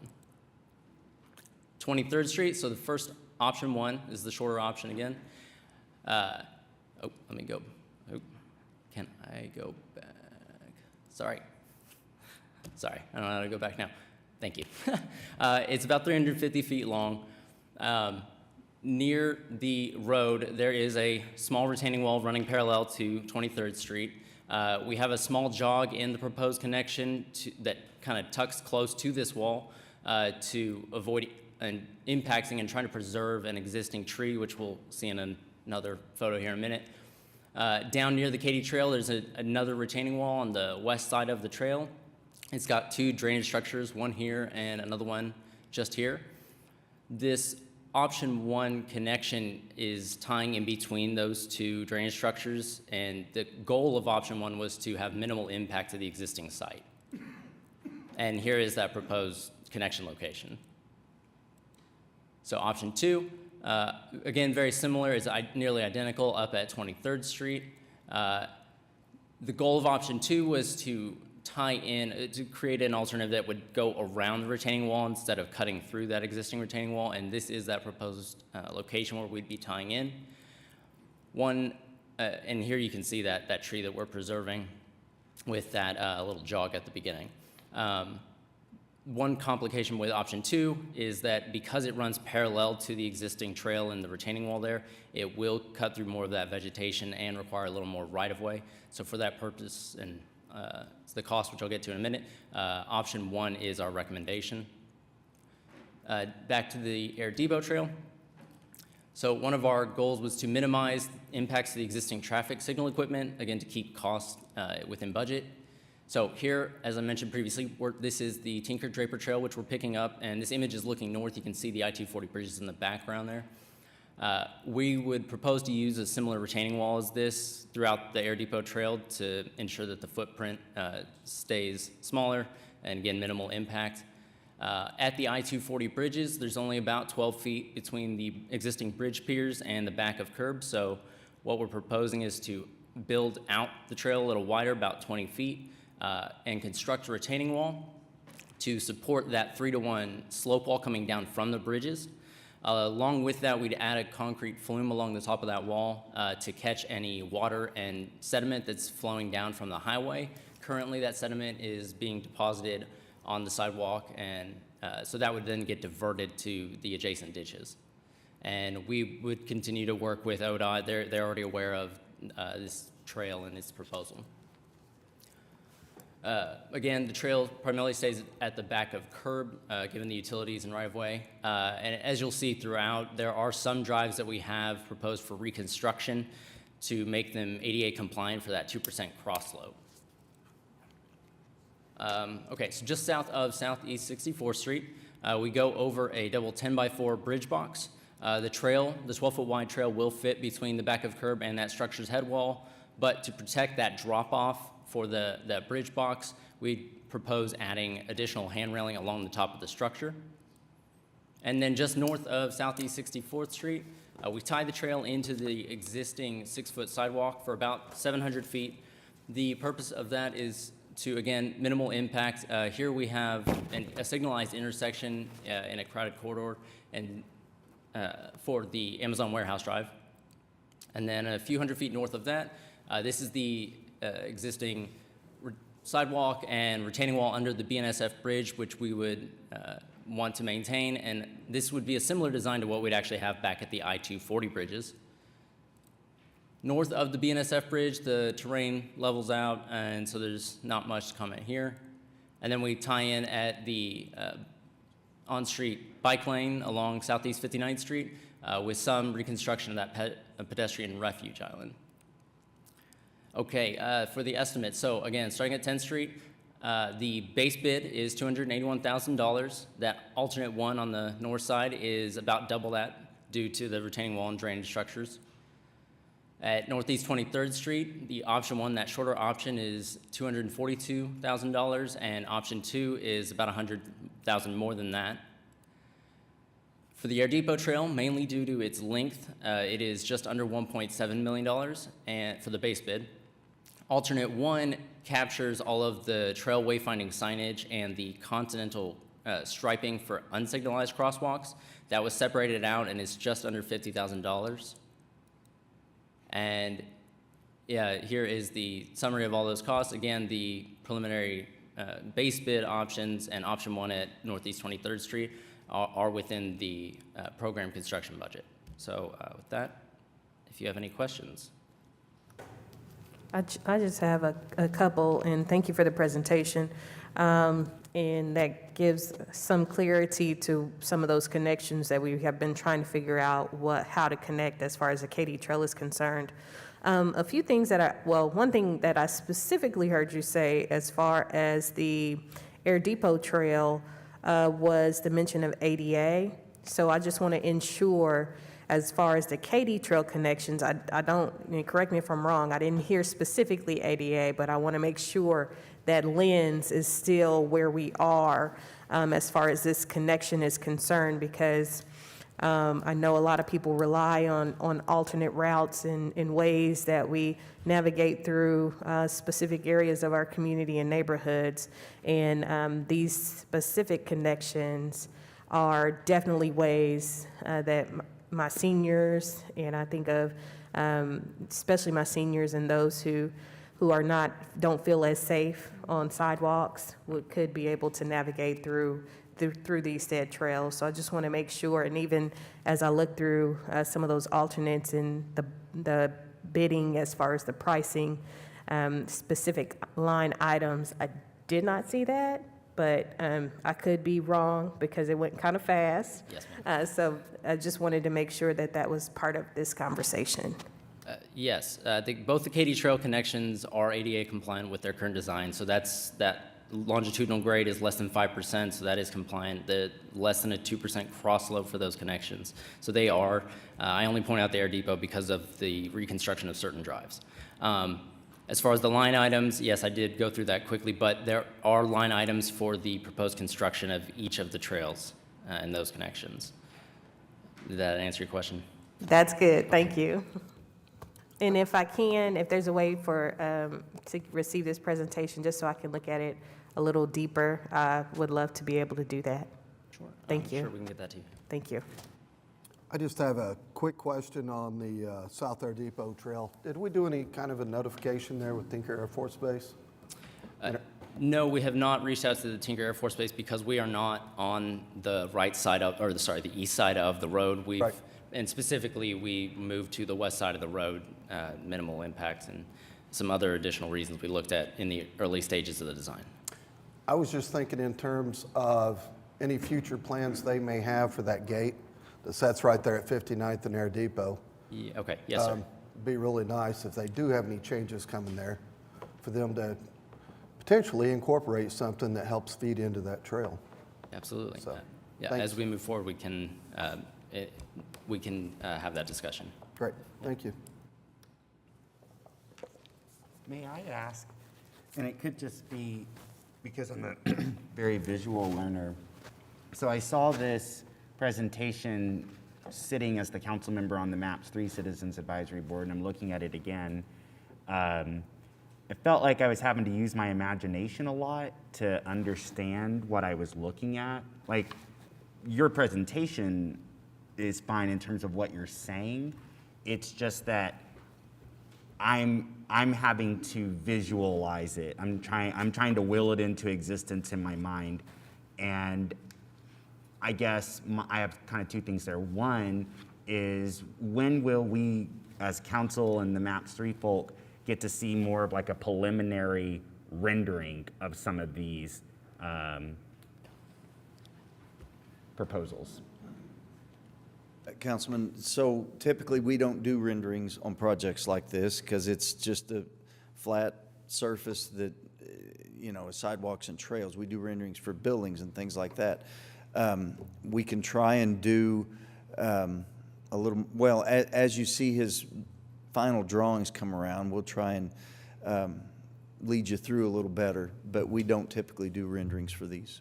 That's helpful context, because I would encourage us, and maybe even I'm asking for us to rethink that approach, because I can tell you, for instance, in Ward 2, right, where we're doing the Walker Street Enhancement Project, having the image from Greening America's Communities, being able to show people what rain gardens look like, being able to show them what that space in the right-of-way of the rain gardens, the street, the sidewalk. When I have shared that image on social media, it's like I'm able to shortcut so much jargon that someone like me, who comes from like the policy wonk world, can get caught up in, but that visual communicates to people what's coming.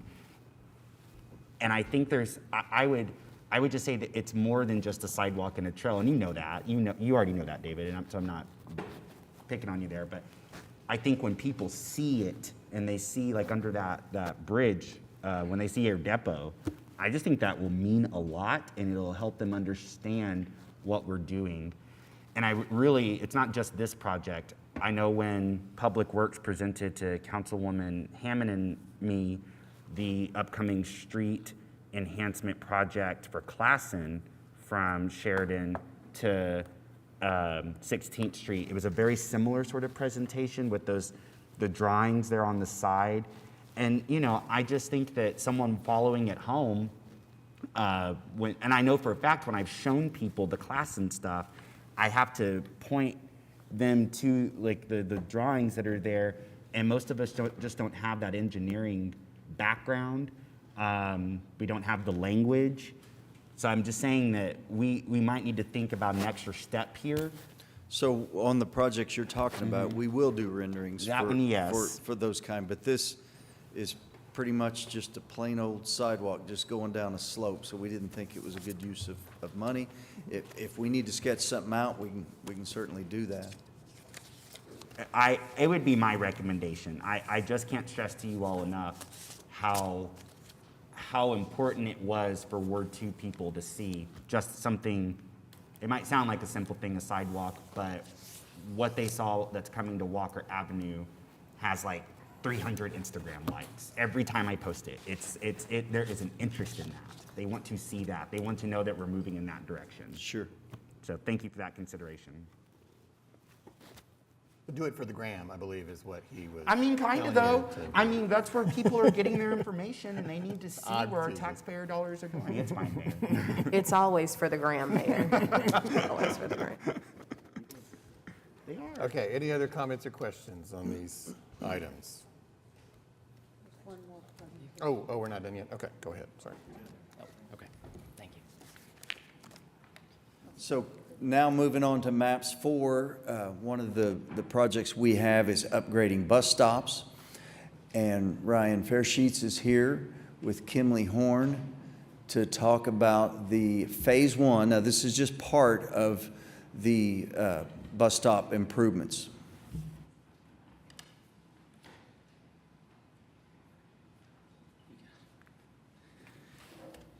Good morning. My name is Ryan Fairsheets. I'm with Kimley Horn, here to present the preliminary report and recommendations for the MAPS 4 bus stops, Phase 1. General scope of the project is to improve up to 250 bus stops across the city.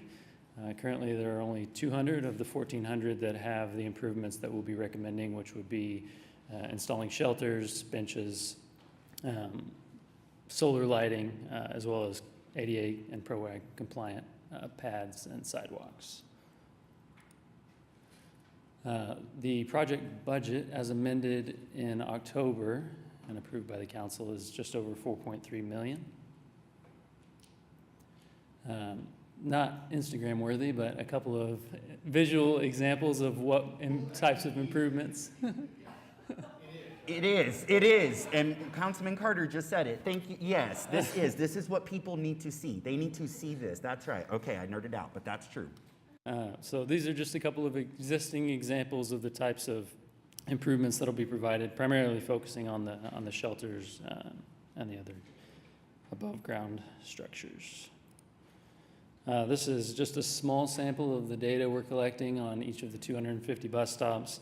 The data that we are collecting extends well beyond the page, so this is just, like I said, a small sampling of it, and on the next couple slides I'll walk through some of the bigger items. So above ground utility conflicts such as manholes, light poles, things of that nature, we're taking a look at those to identify where existing shelters or existing bus stops should be relocated in order to install shelters and the other improvements that are being made. We're also coordinating with the City Utilities Department to talk about upcoming projects as well as utilities that are below ground to identify any potential conflicts there as well.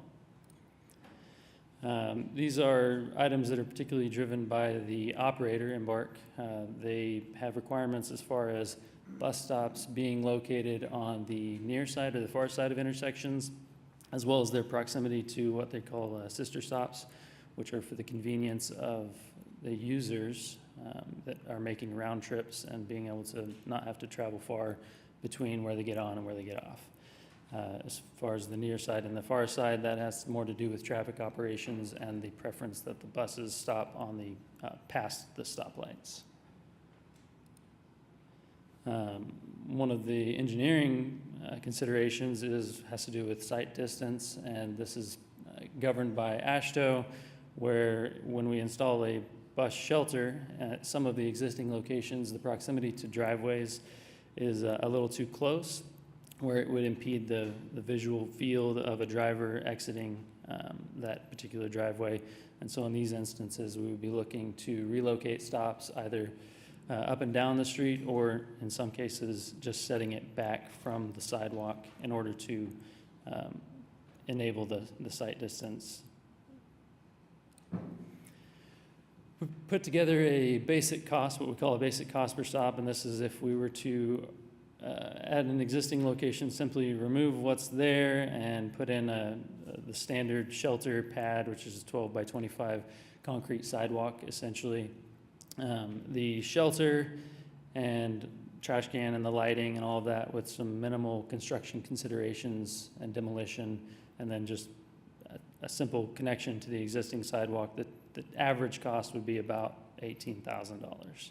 That doesn't take into account the things you see on the lower right, which is where there's existing non-compliant sidewalks, additional sidewalk extensions, removing and replacing driveways, and things of that nature. So we put together a cost estimate to complete all 250 of the bus stops that are desired. This does include additional construction considerations, such as a right-of-way, additional curbs if there's retaining wall needs at some of the stops, and the total price came up to about 5.3 million. The budget, as mentioned, was just about 4.3, so around $1 million over budget for all 250 stops. In concurrence with city staff and Embark, we determined that to break out a base bid of the number of bus stops that can be improved, we prioritize those with higher ridership numbers. So those that have more daily riders will be improved first, and then any additional stops would be under alternates, which we've created 2. So we redid our estimate to what we came up to is 205 stops can be improved within the base bid, which came in just under 4.3 million, as you see here, which also does include additional cost considerations. And then we broke out 2 separate alternates, one to include 25 stops and the second to include 20 to bring us up to our total of 250 stops improved. Each of the alternates comes in at about $500,000. The schedule as it stands now, we are in the yellow with the expected construction end date to be in about May of 2024. And so with that, it is Kimberly Horn's recommendation that council approves the base bid items and alternates for the maps for bus stops improvements phase 1, including all of the improvements listed there. And with that, I'll take any questions. I've got one mainly for the staff. Do these newer ones that you're presenting provide any advertising revenue opportunities? Yes, each of the bus shelters that we are proposing at the moment would be just the standard shelter that you see out now, which does include the advertisement board. Okay, since we're paying the total cost of these, do we get 100% of the revenue? So I will say that that will be negotiated with the advertiser. Right now, what happens is they, for part of the value of this, they maintain the bus shelter. So they mow around it, they pick up the trash, they replace the glass if it's broken, things like that. So we'd have to negotiate with them to determine, I mean, if we were to get 100% of the revenue, then those services would likely have to be provided by Embark. I'd like to see the estimates of those costs and the revenues. And then in terms of the bus shelters that we've not constructed, that they've been constructed on our behalf, is the revenue sharing similar? Those are really old. We haven't done that for a decade or more, used shelters that we did not install. There are bus benches that are not ours, that have been placed. And I do not know the advertising split on those. Okay, thank you. Councilman, could I add one thing? That the subcommittee did suggest that we look at not providing that advertising there because of signs, too many signs in near neighborhoods and things like that. We told them that we would look at that further. I feel like your opinion is that we need to continue to do those for the revenue. Well, it's hard to say. I mean, I understand their concern about clutter. We could have a 2-hour-long discussion in terms of signage already, but I don't want to go through that. But if there's an opportunity for revenue to be generated in an attractive manner, because these shelters themselves are an obstruction, so if having this obstruction can generate revenue at the same time, then I'd say let's look at it and see what the alternatives are and look at the potential for revenue. I have no idea how much we can get per bus stop.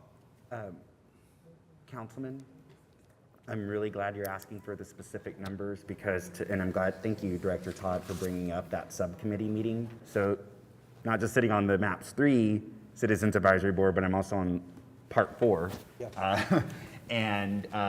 So this came up to us about the subcommittee, and what's going to happen next in terms of next steps is Embark is going to come speak to the subcommittee and to the Citizens Advisory Board and present what revenue we currently receive from this structure. I can tell you I brought it up to some of the trustees on we're used to serve on COPPA, and brought it up with Director Fairbrush. It is not, so it's not a lot of money. We'll get to all see it together. It's not actually, millions of dollars or anything like that. But the thing that Director Todd mentioned that's going to be important for us to consider is that even if you were to do what the subcommittee is talking about to move away from that, it's that maintenance part that would add, we would still have the cost of the maintenance in terms of the partnership that we have with Tyler Media. They help provide maintenance. If we move away from the advertising part of this, then it would fall into the city to figure out what maintenance looks like. By the way, I tend to agree with the subcommittee, but I think we would then have to think about that maintenance component. And then one more thing on that is, and I've already said this at COPPA and at the MAPS board meeting, but I'll say it on council as well. When I was in Seattle and did a bus mural tour, they actually had artwork on their shelters, and the artwork told the story of the neighborhoods, whether it was Russian immigrants, black folk, Jewish folk, and it varied. Sometimes it was more photographic, sometimes it was like a mural that's clay or something like this. And I'd like to see us kind of think about if we're going to keep the advertising stuff, what's a balance look like of that? So it's just not clutter. I agree. I would welcome something along those lines. Some of the shelters, even the newer ones, new in terms of 5 years old, by themselves aren't that attractive. Putting an advertising sign on that wouldn't improve or worsen the appearance of them. These have the potential, and especially if we incorporate art in it, to really improve the overall appearances. But if we can make some money, every dollar adds up. So thank you. I have just a question. As I was looking at the list on the preliminary report, how do we prioritize these stops?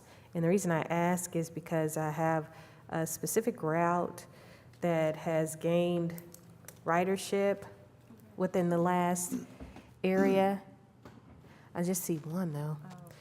Within the last area, and that is the Route 18, specifically Route 18, which goes down Lincoln to 36, which also captures 50th and goes down through Kelly to Wilshire and turns around. So I see, and that's Councilwoman Hammond, we were both looking and perusing the list, and she did find Lincoln at 36, but as I also look at Lincoln and Northeast 50th. The reason that is very, in my opinion, a high priority is for two reasons, is because a couple things have changed within the last 12 to 24 months in that specific area with the Office of Workforce, as far as the state workforce now being housed on that corner, and those are only they don't have shelters. And we also have where my young people, as far as those who are experiencing homelessness with Pivot, also have and use that specific area. And again, we've heard the numbers here with the ridership of that route increasing over 75%,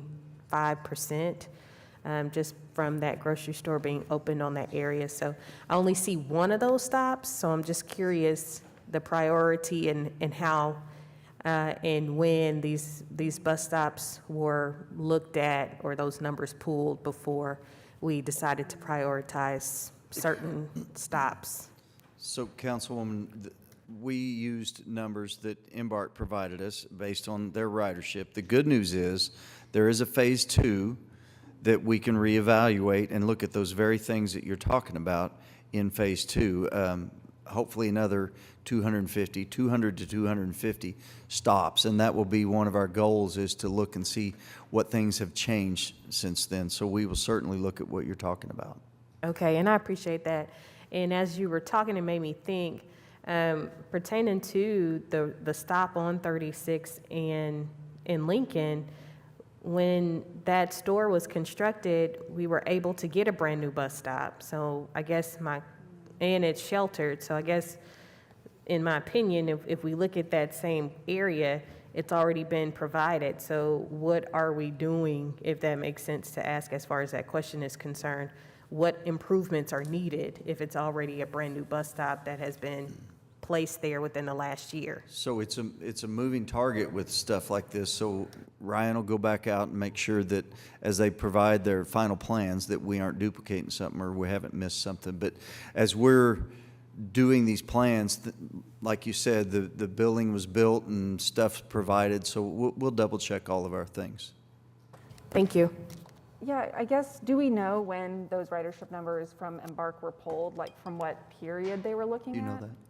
Yeah, they were from 2019, which was pre-pandemic. Obviously, the number of riders dropped off precipitously through the pandemic, so they thought that those would be more accurate to what it will be.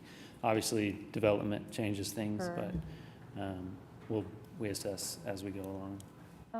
And then my other question is, and this might be more for Embark, but maybe you do know, I'm seeing a lot of stops that are along Classen that would be sort of in concert with the BRT, the Northwest BRT. So I'm just curious, I don't know, I guess in my mind, because I know there's been talks about changing the number 5 route and, you know, making it less duplicative with the Northwest BRT.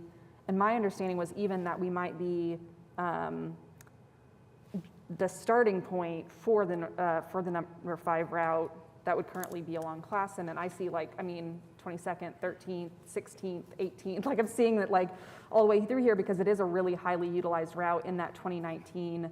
But it seems sort of, I'm curious if we've had that conversation with Embark, because my understanding from last conversations is that the number 5 would actually pick up at Northwest Expressway and go north and would not cover anything south of Northwest Expressway. So I just hesitate for us to invest in improving those stops. I'd love, if there's sidewalk connections that need to be made and such, that isn't going to hurt anything, but putting those shelters in, et cetera, seems kind of like a waste of money if that's not going to be in a year, whenever we realign that number 5 route. Yeah, and Embark could certainly give you a more educated answer than I will, but we are coordinating with Embark to ensure that any bus stops we're proposing to improve aren't just going to get ripped out. Gotcha. So my guess is that if those then weren't going to get improved, then that money just kind of goes back into the fund and moves forward to the phase 2. Okay, to be able to do additional ones. Thank you so much.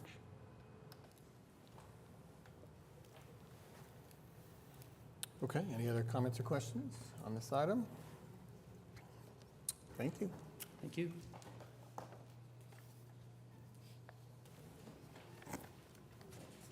All right, that concludes what we have for the consent docket, so we could take a vote now to adopt it.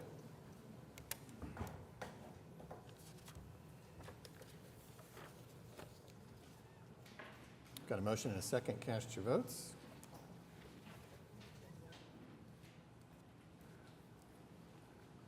Passes unanimously. All right, that brings us to the concurrence docket. We have items A through N we could take with one motion. We have a motion and a second. Cast your votes. Passes unanimously. Okay, item 11 is items requiring separate votes. Item 11A is an ordinance on final hearing. It was recommended for approval at 4401 Southeast 139th Street, going from AA to RA.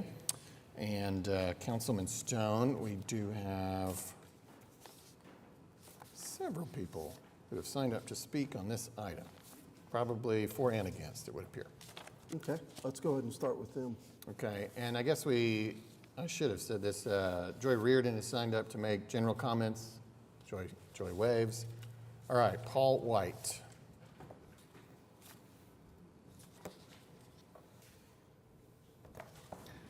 Good morning.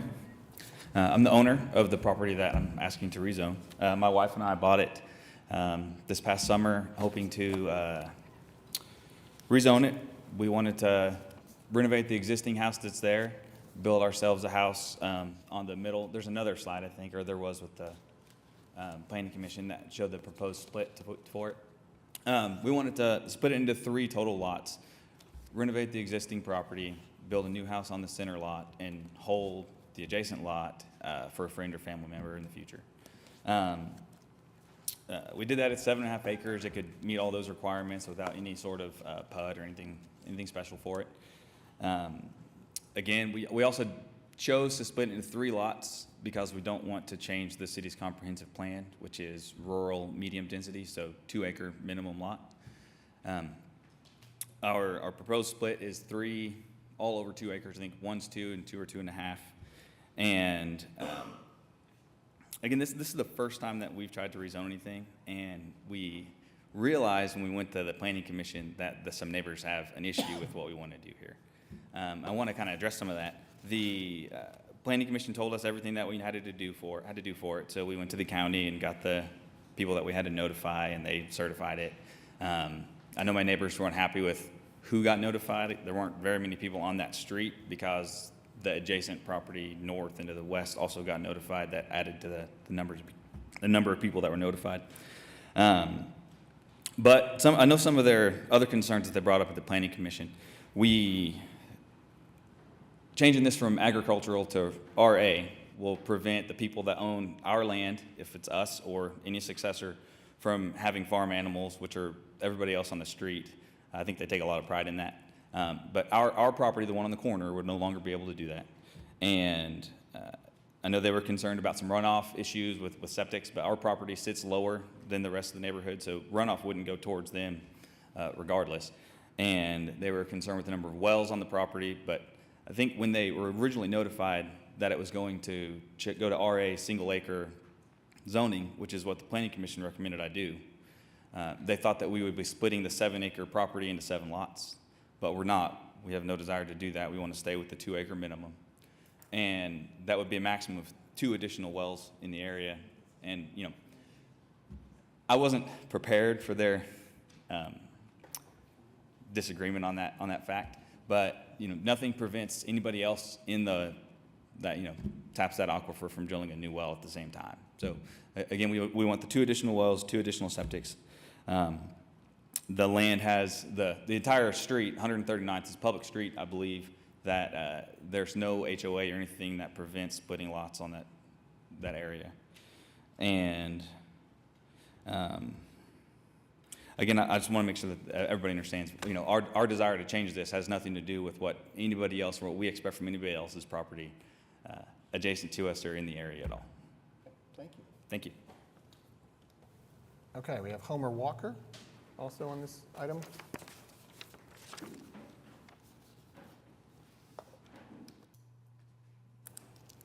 Good morning, Mayor, members of council, other city employees. My name's Homer Walker. I and my wife own the property at 4501 Southeast 139th Street, which is immediately east of the White's property. I'm a retired railroad worker. I've owned the property my wife and I have owned the property for 40 years, so I think we have an investment in the area. As Mr. White pointed out, there was some unhappiness with the way that we were notified originally. Only 2 property owners on 139th were notified of the zoning change. 3 of the notifications were business locations in another city. So that did cause some unhappiness. And I was amongst the group that protested the rezoning back in September. Bear with me, this is the first time I've done public speaking since I was in high school, and as you can tell, it's been a while, so anyway, if I 10 stumble. years ago is what you're telling me, right? It's a struggle sometimes. But anyway, I was with that first group, and what our main concern was that they had just simply dropped 1A zoning on us. Now, what he did not mention is that there is a covenant that's been in place since I believe 1998, 99, that restricts the development of these properties to 2 acres, and it will be in place until 2028. whereupon then it can be voted on to be changed, and then forever 10 years after that. But the only, I don't think they were aware of it. I don't think they did their homework, and they continue while they're doing this is the second proposal, they continue to hold on to that 1A request. And by checking with the city zoning, that should actually be not a 1A. RA2? But an RA, it should be RA2 to comply with that covenant. They sent a letter out after we had sent a petition to the city, I guess it would be the zoning commission, drawing all these facts to their attention. And they sent out a belated letter of explanation and also showed how they were planning on dividing the property up. If you'll notice, it's kind of unusual. This appears to be inverted L's. And even it was noted by one of the members of the zoning commission how unusual that would be. And what I'm looking at is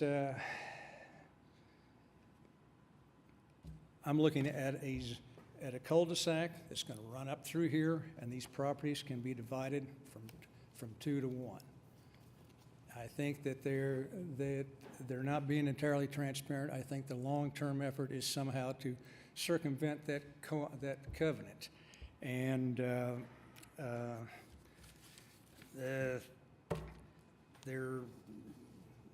there's been and it's not that this can't be kept at 2A, because I've noticed bear with me just a moment. They're on page 4, item L, that there is a similar property in the neighborhood. It's on Southeast 140th Street. They're asking for a AA agriculture district to be rezoned to RA2, which is what we are asking for to comply with the covenant, not RA1. We have no problems with these properties being divided. That's because the covenant allows it. What we're saying is they are not observing the covenant, and it appears, rightly or wrongly, that they're looking for a back door on this. And these people out through here have bought this property. Most of them are long-term. Most of them have 20 years or more. Like I said, I'm the senior member with 40. People get property, get a little elbow room. They get a little room for their kids or grandkids' horses, or just try to stab at country living, whatever that might be to them. They don't buy properties, to break up, add wells to put a pressure on our water tables, especially now that we're in extended drought. And to be honest with you, it's my understanding, the city has no real plans to run water lines and sewer out in our area, at least not in the foreseeable future. So you're looking at pressure on our water table, and with additional septic tanks, possibility of fouling the quality of the water. And that's what I'm just concerned about, is there appears, rightly or wrongly, that they're doing a backdoor attempt to at sometime develop this into 7-acre lots. So, Mr. Walker, just to be clear there, you live on the north side of 139th? Yes. On the property just east of the existing structure? That is correct. Okay, thank you. Any other questions? I just want to clarify right here. Oh, I'm sorry. No problem. Good morning. You're not opposed to 2 acres because of the covenant. So I guess my question is, if, according to our base zoning districts and his ask, and to the White family, are you opposed to RA2, single family 2 acre? And I just, I'm sorry. I hope you don't mind me. I'm just trying to get clarified. We've got other ones. Thank you. I was sorry. hoping I'd have the opportunity to clarify. I'm sorry. I didn't mean to get this out of order, but I just wanted that personal clarification. I'm so sorry. Absolutely. So, no, what I wanted was, when I spoke to the Planning Commission originally, I said I showed them this exact same split, and they recommended I ask for RA. My goal was RA too when I started this process. You know, the reason that the lots are shaped this way is because of the pond that's existing. With that pond there, if I split those lots straight into thirds, that center tract would have the entire pond on it, and you wouldn't be able to access behind the pond, which you still own, without crossing one of the other lots. So I intentionally split it this way so that tract 1 would go around the pond, so tract 2 could still access the back of the pond, and tract 3 would have all of the access off Sunny Lane, so that it would prevent, if anybody wanted on tract 2 to do something behind it, they wouldn't have access from Sunny Lane. I mean, I did that. And again, this is a preliminary split that this particular image has not been approved anyway by the Planning Commission or anybody else. But that's not to do any sort of further development. And I understood, so back to I'm sorry, I know you didn't come up here to talk about this, but that 2-acre restriction that's on the lots, I believed when I bought the lots that was the case. But then one of the other neighbors told me that had lived through that process, that they didn't think that applied, that restricted our lots, and that was a restriction that was for somebody else's land. So I wasn't going to bring that up because I'm not certain if that applies to us or not. The title company did tell me it did, but they told me it didn't. So either way, it's not what I was asking for, not attempting to change the comprehensive plan. So administratively, I could not split it under 2 acres regardless. Thank you, and I apologize. I just wanted that clarification just because of what I heard, so thank you for that. Thank you, Mr. Walker. Okay. Any other questions? Nope. Okay. Well, I thank you for your time. Thank you. Thank you. Todd? Is that it? Floor is yours. Yes. Oh, okay.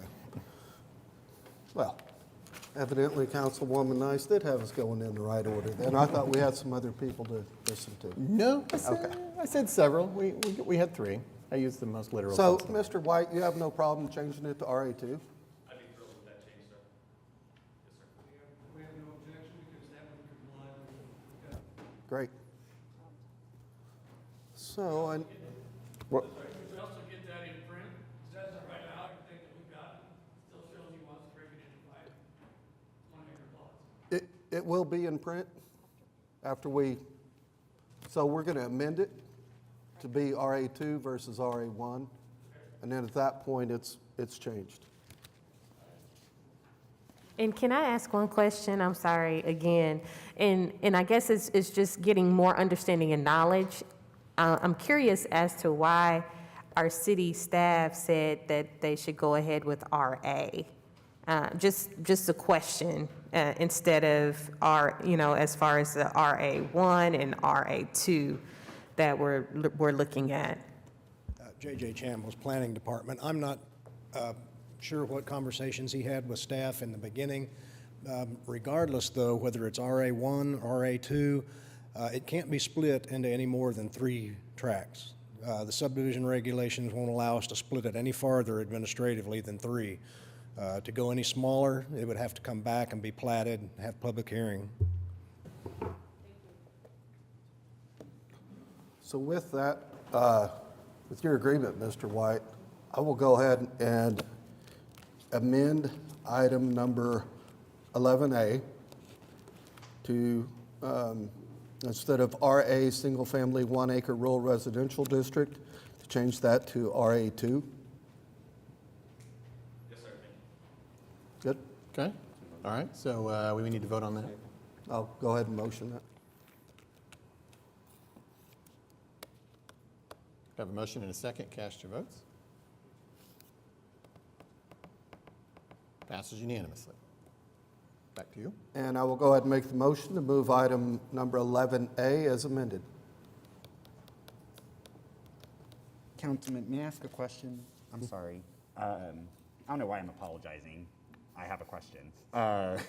Excuse me.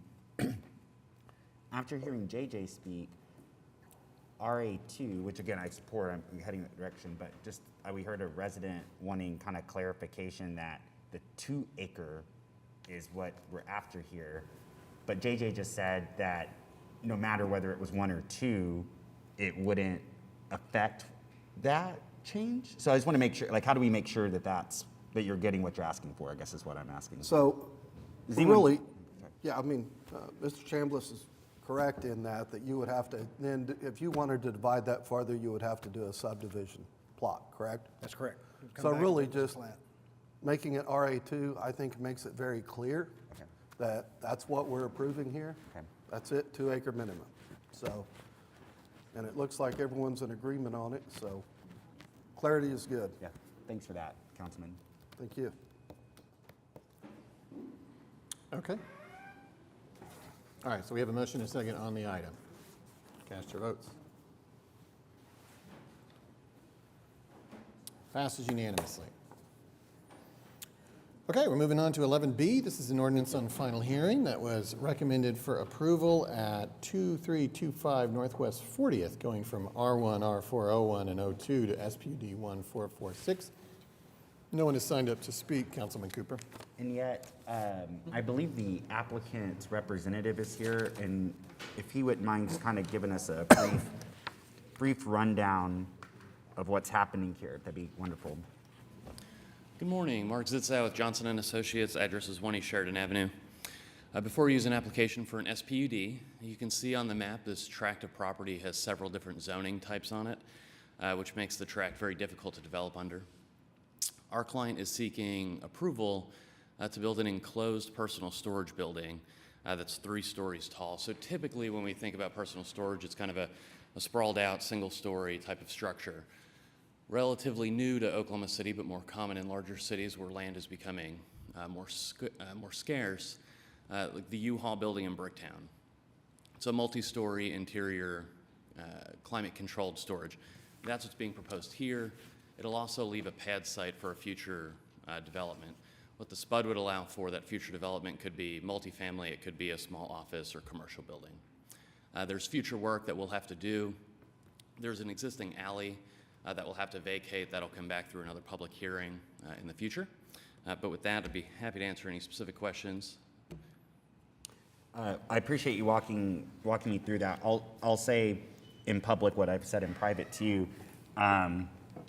Not my first choice for what I'd like to see here, because we have, as we all know, a bit of a housing crisis right now, and with 39th Street's recent streetscape improvements, having just come back from Seattle and touring Capitol Hill neighborhood, their LGBT neighborhood, and having gone to, LGBT neighborhoods kind of across the country, I can tell you that housing becomes a very important component to the success of those districts, whether it's Christopher Street, Boys Town, Capitol Hill. This is true globally. And so I brought that concern to Mark. He heard that and was able to walk me through something that was I think very clever and looking toward the future, which were the other uses that you put in here. So I was really glad to hear you again state that publicly. And then there's land around that that's developable. But just keeping in mind 40% of youth homelessness is LGBTQ. 35% increase in youth homelessness in just the last year or so. So that need is there on the one hand for housing. On the other hand, our seniors are aging. Across the board, and no matter their demographics, but within the LGBT community, I've seen, again, when I was in Seattle, a project called Pride Place, where they are building housing for their seniors. And so this is something that I think we're gonna have to look at is senior housing, period. And then beyond that, thinking of, whether it's in our Asian district or LGBT community, each of our communities has very unique needs when it comes to housing. And so I'm glad there's some other opportunities around here, and I'm glad you all were already kind of thinking a bit ahead. And just know that this is a bit of a priority for me is addressing the housing needs of all of our respective communities across demographics. With that, cautiously I would move for approval, and I appreciate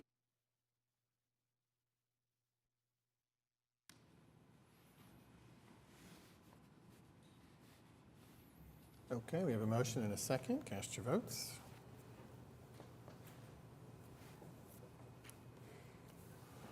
Passes unanimously. All right, item 11C is an ordinance on final hearing. It was recommended for approval, changing the name of TP Circle to Southeast 39th Circle, north of Southeast 44th and east of South Henny. Councilman Stone, no one has signed up to speak. Thank you, Mayor. This is a name change for a road that hasn't been built yet that will bring it into city code. So unless anyone has any questions, I'll motion for its approval. Okay. We have a motion and a second. Cast your votes.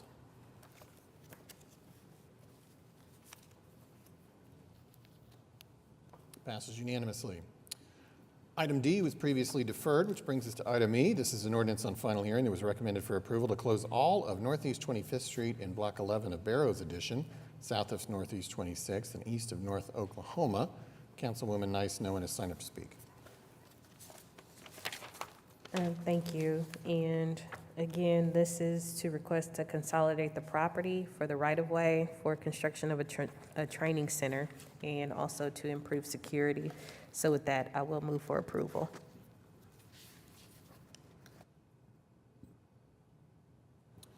We have a motion and a second. Cast your votes. Passes unanimously. 11F is an ordinance on final hearing. This was presented in depth at our last meeting. This relates to the ambulance code and relates specifically to IMSA services. So this is the second of two meetings on this topic. Today is merely the potential of a final vote. I know an emergency is also desired, and so we'll probably have a vote on that as well, but that will be separate. First up is the vote for passage, or any questions or comments from council. Looks like they want to vote.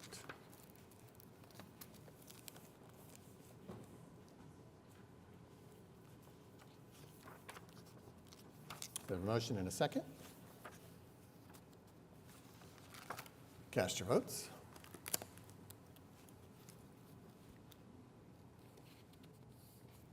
Passes unanimously.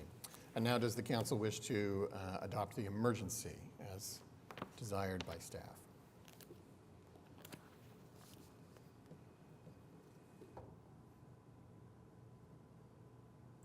We have a motion and a second. Cast your votes.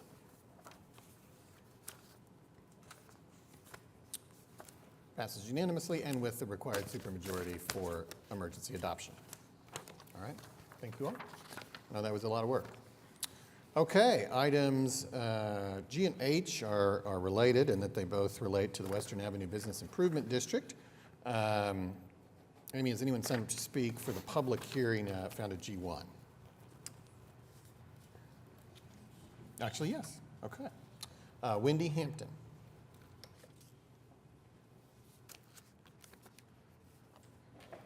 Hi. Thank you guys for allowing me to speak. My name is Wendy Hampton. I'm the new executive director of the Western Avenue Association. I'm definitely not new to the team. I worked with them from 2003 to 2019 when I worked for Fox 25 as a marketing consultant. So I was kind of in charge of all the marketing campaigns and helping build membership throughout those years. In 2019, I went off and started a couple businesses, but they reached out to me, told me they needed a new executive director, so I am ready to hit the ground running. We just finished our flagship event, the Taste of Western. Next year is going to be our 20th anniversary of that event. There are a lot of entertainment districts around town, so having an entertainment district that has lasted 20 years is a huge feat that they have accomplished. I understand that there's someone that is objecting to their assessment. I would like to say that I'm going to reach out to that person. I'm going to reach out to all of the people, the bid members, and get engaged with them. But also that particular person does get to enjoy one of the landscape projects right across from his business. We provide the enhanced security of the area, the beautification, and obviously we've increased the traffic significantly for the businesses with the marketing efforts. So I would just like to ask that you approve our renewal. We're in the second generation, we're in our 6th year. We're asking our assessments around $107,000, which we think is very reasonable, and I look forward to helping increase the awareness and getting this area back up and running. Thank you. Thank you. I would just like to say welcome to your new position. No, you do not. you know, you've done your work. Just welcome. I look forward to working with you. Please keep me in mind as you all head into the 20th anniversary. I'm like, whatever I can do. I don't know if I've ever said this to council before. I know I've told a few other people this story, but growing up in Midwest City, but going to Choctaw-Nakoma Park schools, around 2001, a friend of mine invited me to her house at 36th and Western. And it was one of the first times I'd really been in that area.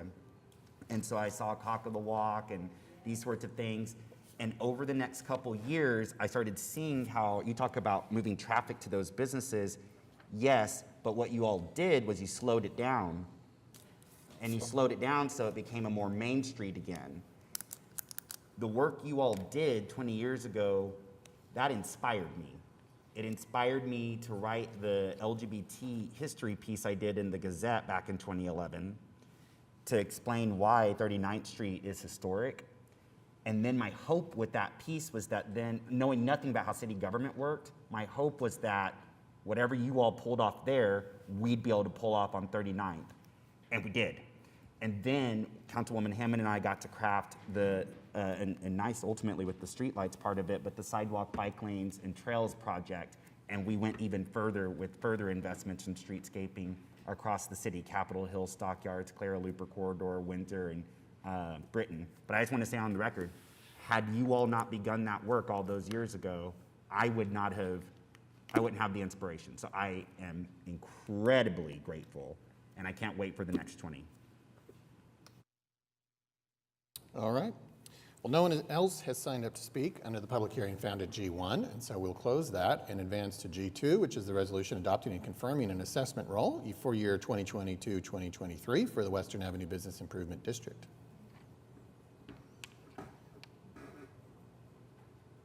We have a motion and a second. Cast your votes.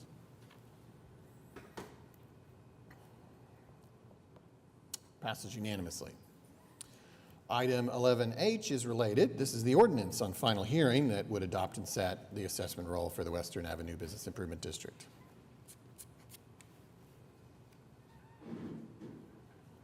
We have a motion and a second. Cast your votes.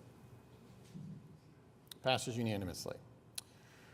11I, this is the public hearing regarding an ordinance that was presented at our last meeting relating to personnel and retirement systems, specifically amending the cost of living adjustments to permit the payment of a stipend to retirees.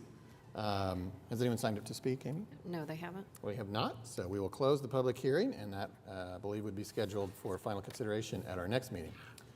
This brings us to 11J. 11J1 is a public hearing regarding dilapidated structures here listed. Amy, has anyone signed up to speak? They have not.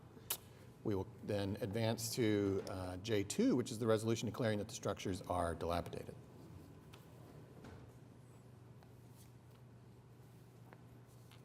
We have a motion and a second. Cast your votes. Passes unanimously. 11K1 is a public hearing regarding the unsecured structures here listed, except for those previously struck. Amy, has anyone signed up to speak? They have not. All right, then we'll advance to the resolution found at 11K2, declaring that the structures are unsecured, except for those previously struck.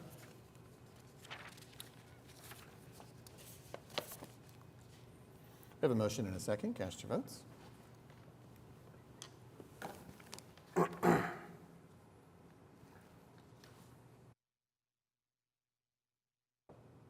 We waiting on anybody? Okay, I think you just voted. Okay, passes unanimously. All right, 11L1 is a public hearing regarding the abandoned buildings here listed, except for those previously struck. Amy, has anyone signed up to speak? They have not. Then we will advance to the resolution at L2, declaring that the buildings are abandoned.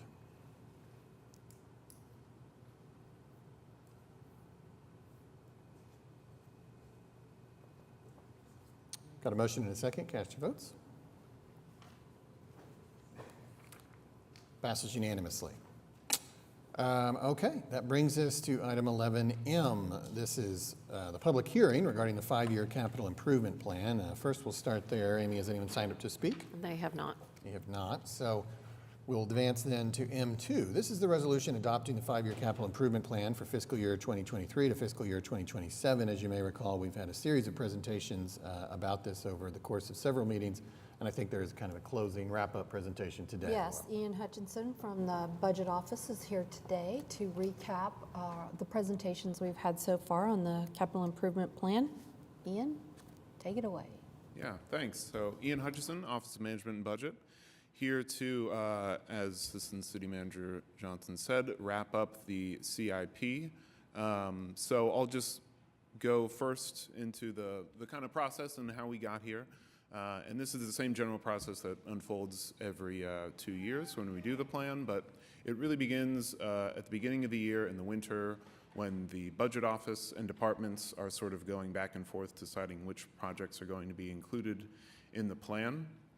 And then as that is sort of hashed out in the spring and into the early summer, there are certain trusts such as the Airports Trust or the Water Utilities Trust that have projects in the plan, and those individual boards do review their sections of the plan as well. And so once the list of projects is sort of finalized, the proposed book is printed, and first it goes to the Planning Commission. So the Planning Commission has a formal role in this process, and they review the CIP for conformance with the city's comprehensive plan, Plan OKC. And once they find it in conformance, which they did this time, they put it to the City Council to approve. And then the City Council reviews it over the course of 3 meetings. A few different departments present that have significant projects. And then that leads us to here, November 8th, 2022, where the public hearing and the plan is adopted.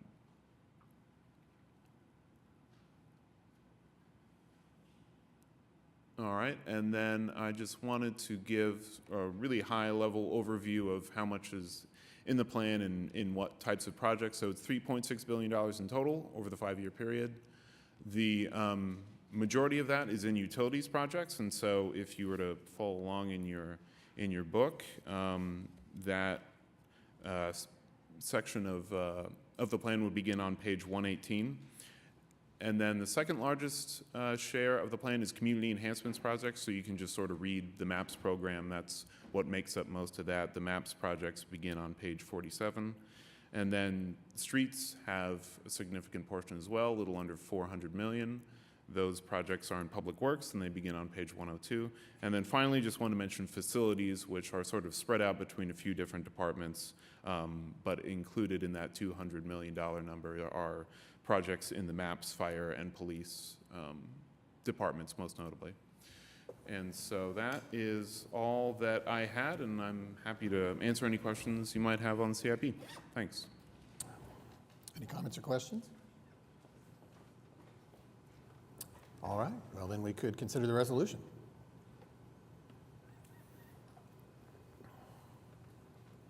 We have a motion and a second. Cast your votes.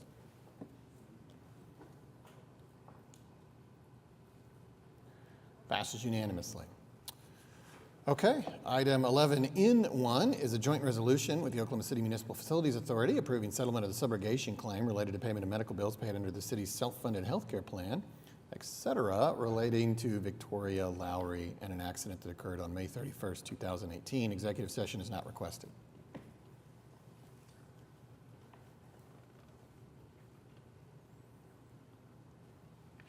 We have a motion and a second. Cast your votes. Passes unanimously. That brings us to item O, claim recommended for approval. Executive session is not requested. So this would be a motion for O1A. We have a motion and a second. Cast your votes.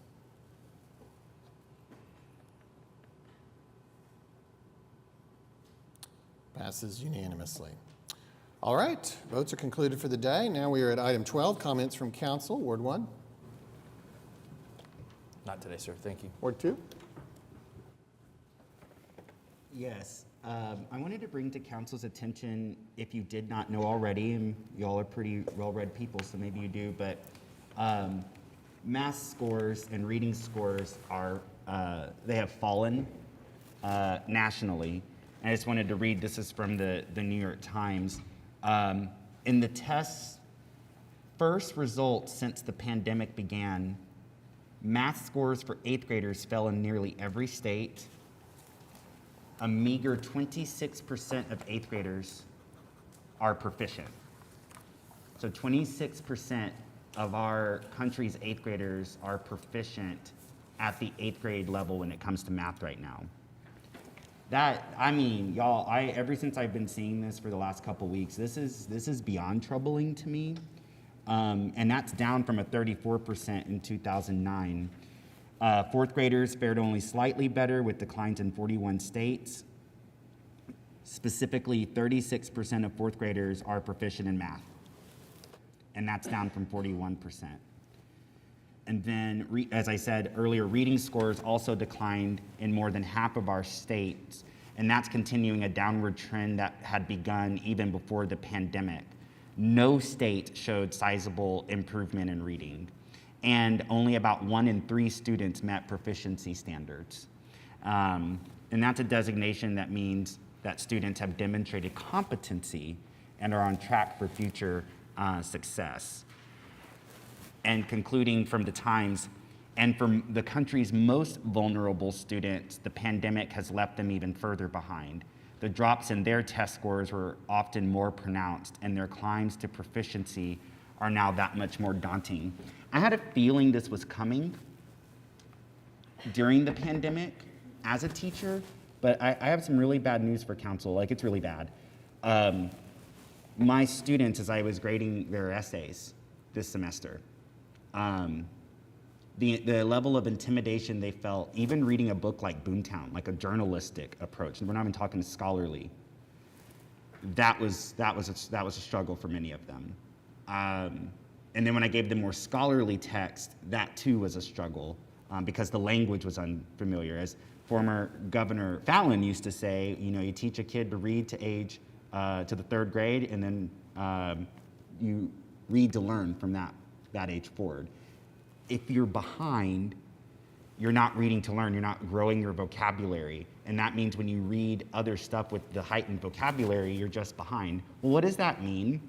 Like, what does that mean for our students?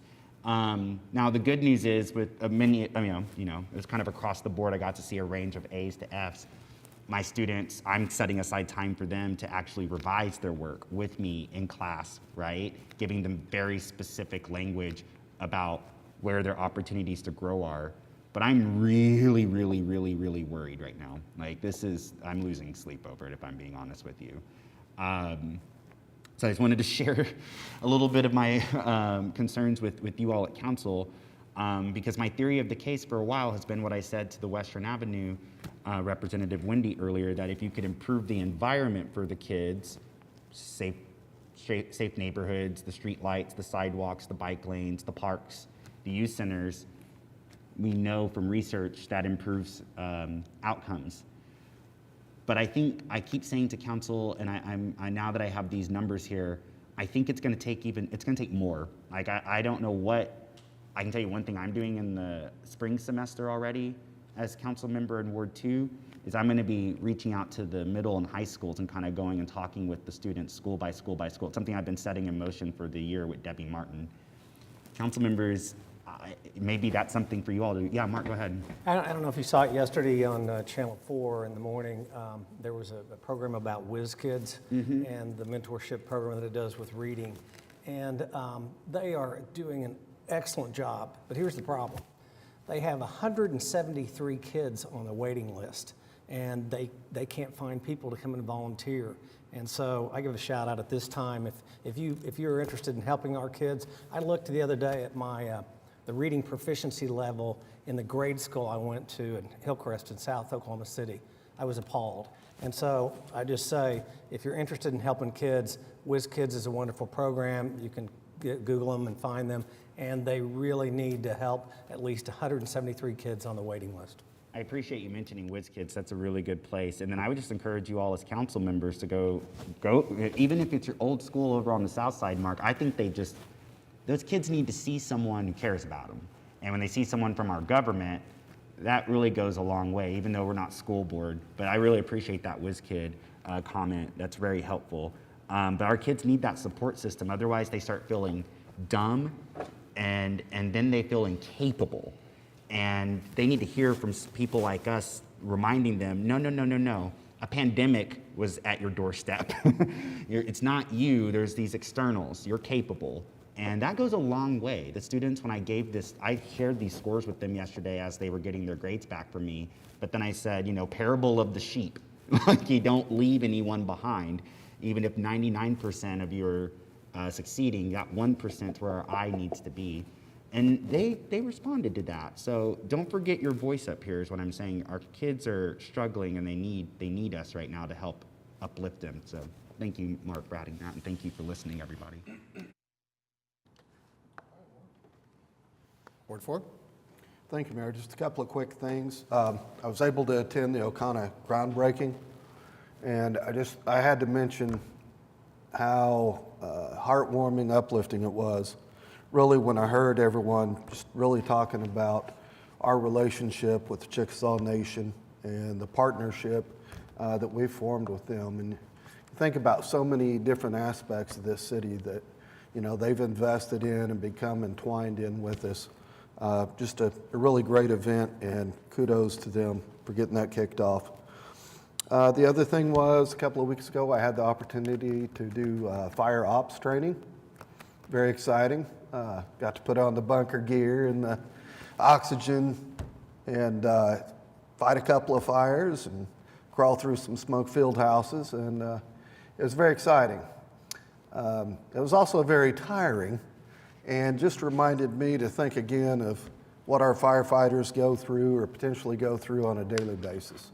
And it was fantastic. It really broadened my horizon as far as what we're asking them to do. When you start crawling through a house and sucking oxygen and you can't see your hand in front of your face, your heart rate goes up just a little bit as you try to find your way around. So appreciate the fire department allowing me to do that. Lastly, I just want to remind everyone, today's the day to go vote, make your voices heard. Please, go vote. Thanks. Ward 6? Ward 7? Yes, thank you. I do want to reemphasize to voice your vote as well. And a lot of people may or may not realize all 77 counties have something to vote on today. I just wanted to thank council again as far as us amending the state legislative issues to include that advocacy for capital medical zoning. I'm happy to discuss individually with any council member more of those concerns and actually show you the boundary. I would love to just show you the boundary of how that impacts the communities in which I serve. A couple weeks ago, I attended the NAACP Awards Banquet, and I just wanted to congratulate our Ask Me president, Mr. Bruce Davis. He received an award from the NAACP Oklahoma City for his work. So just wanted to commend him for that. And it's always great when we can see our city employees and be able to celebrate the victories and be in the room to do that. So just wanted to again mention that. I wanted to thank our waste management and Oklahoma City Fire Department, and also we had some members from the Oklahoma City Police Department for all of the trunk or treats that they were a part of within the area.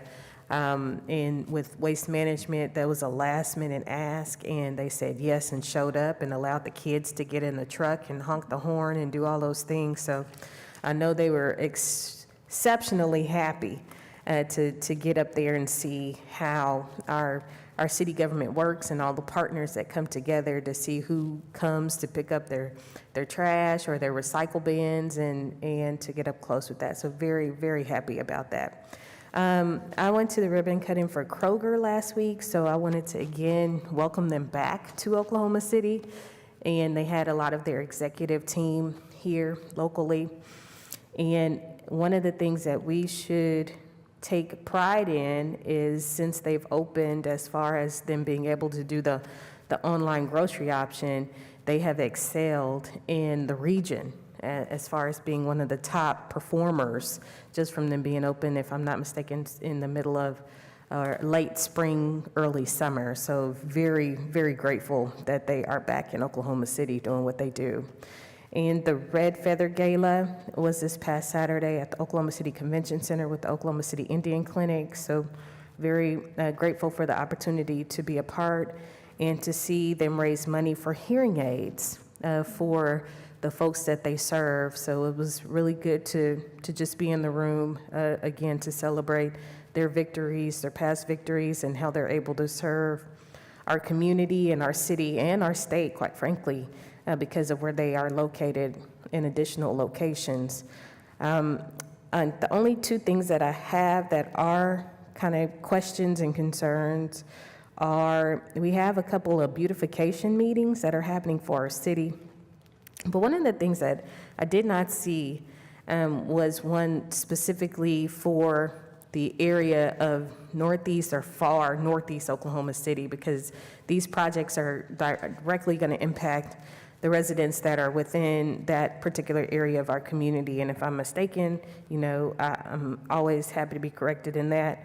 And if there's a way for us to find and make sure we have one of these meetings, beautification meetings, and if not even northeast, far northeast Oklahoma City, our Green Pastures, Spencer area, that is necessary and needed in order for us to make sure we have all of those thoughts and conversations at the table. And then the other one is the mural conversation. I know that we have had a press release or some information go out because I receive our city emails too.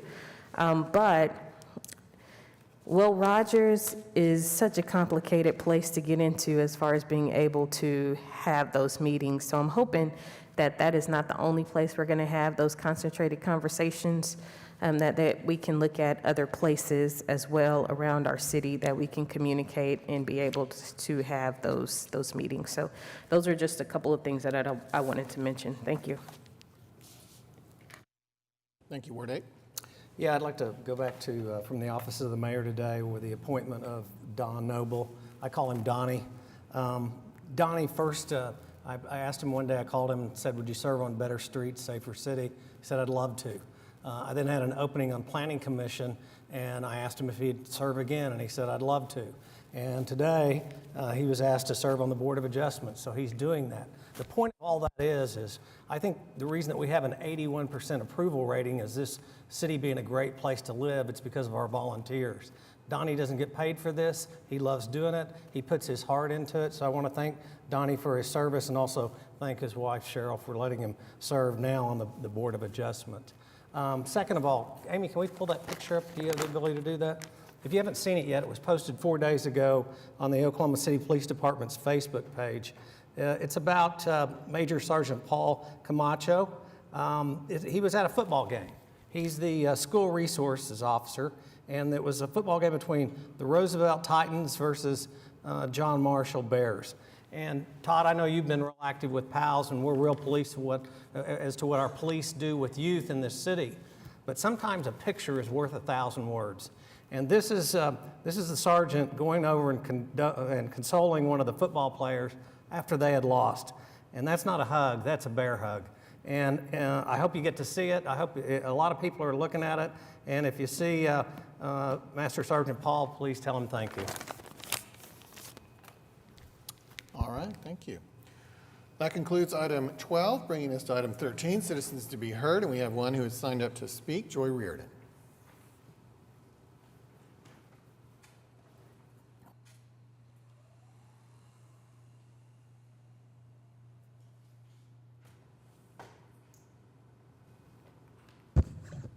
Good morning there, City Council. How are y'all doing? Mr. Stone, you should also think about the surrounding communities, what you said on the fire department and stuff. Everybody is thinking city fire. We have a lot of in our rural areas right around the fringes of Oklahoma City, there's a lot of volunteers. A lot of volunteer fire departments that come in and help Oklahoma City. So, and the CB, the presentation y'all had on item 9 CB, the bus shelter stuff, I'm seeing a lot of them, the ones that are out there already, are in need of repair, need of cleaning, and a lot of them are really disgusting looking. And a lot of them, there's 3 or 4 that I remember. The sidewalk, you can't get to them, especially me being in a wheelchair. And the one that I keep asking about is the one on Northwest Classen by the high school. You got to come from way up here on the south side of the street, and then if you want to go down the sidewalk, you got to go back up and then come down into the street. There's a curb there, an 8-inch curb. That would be nice if we could get something done with that. And I've brought it up to at least 5 city council meetings, and it's still, every time you get on bus 7, it's still the same thing. That's one of the ADA things that we're lacking, is a lot of these places, and me getting a ticket because there's no dang sidewalks. I got a ticket for walking in a sidewalk in the street, obviously because of the way the ticket and the ordinance and everything's written. I got a ticket for walking in the street, and I'm in a power chair. 30 seconds, please. So if we could start looking into that, it would be more grateful. And I appreciate your time, and thank you, Mayor, for cutting Mr. Washington off. Maybe we can have a little bit less of Mr. Washington. Thank you, Joy. Because he is very disrespectful to y'all. Yeah. Thank you, Joy. All Thank right. you. We have Thank you reached for item your 14. time. Thank you. All right, we've reached item 14, adjournment, and we are adjourned.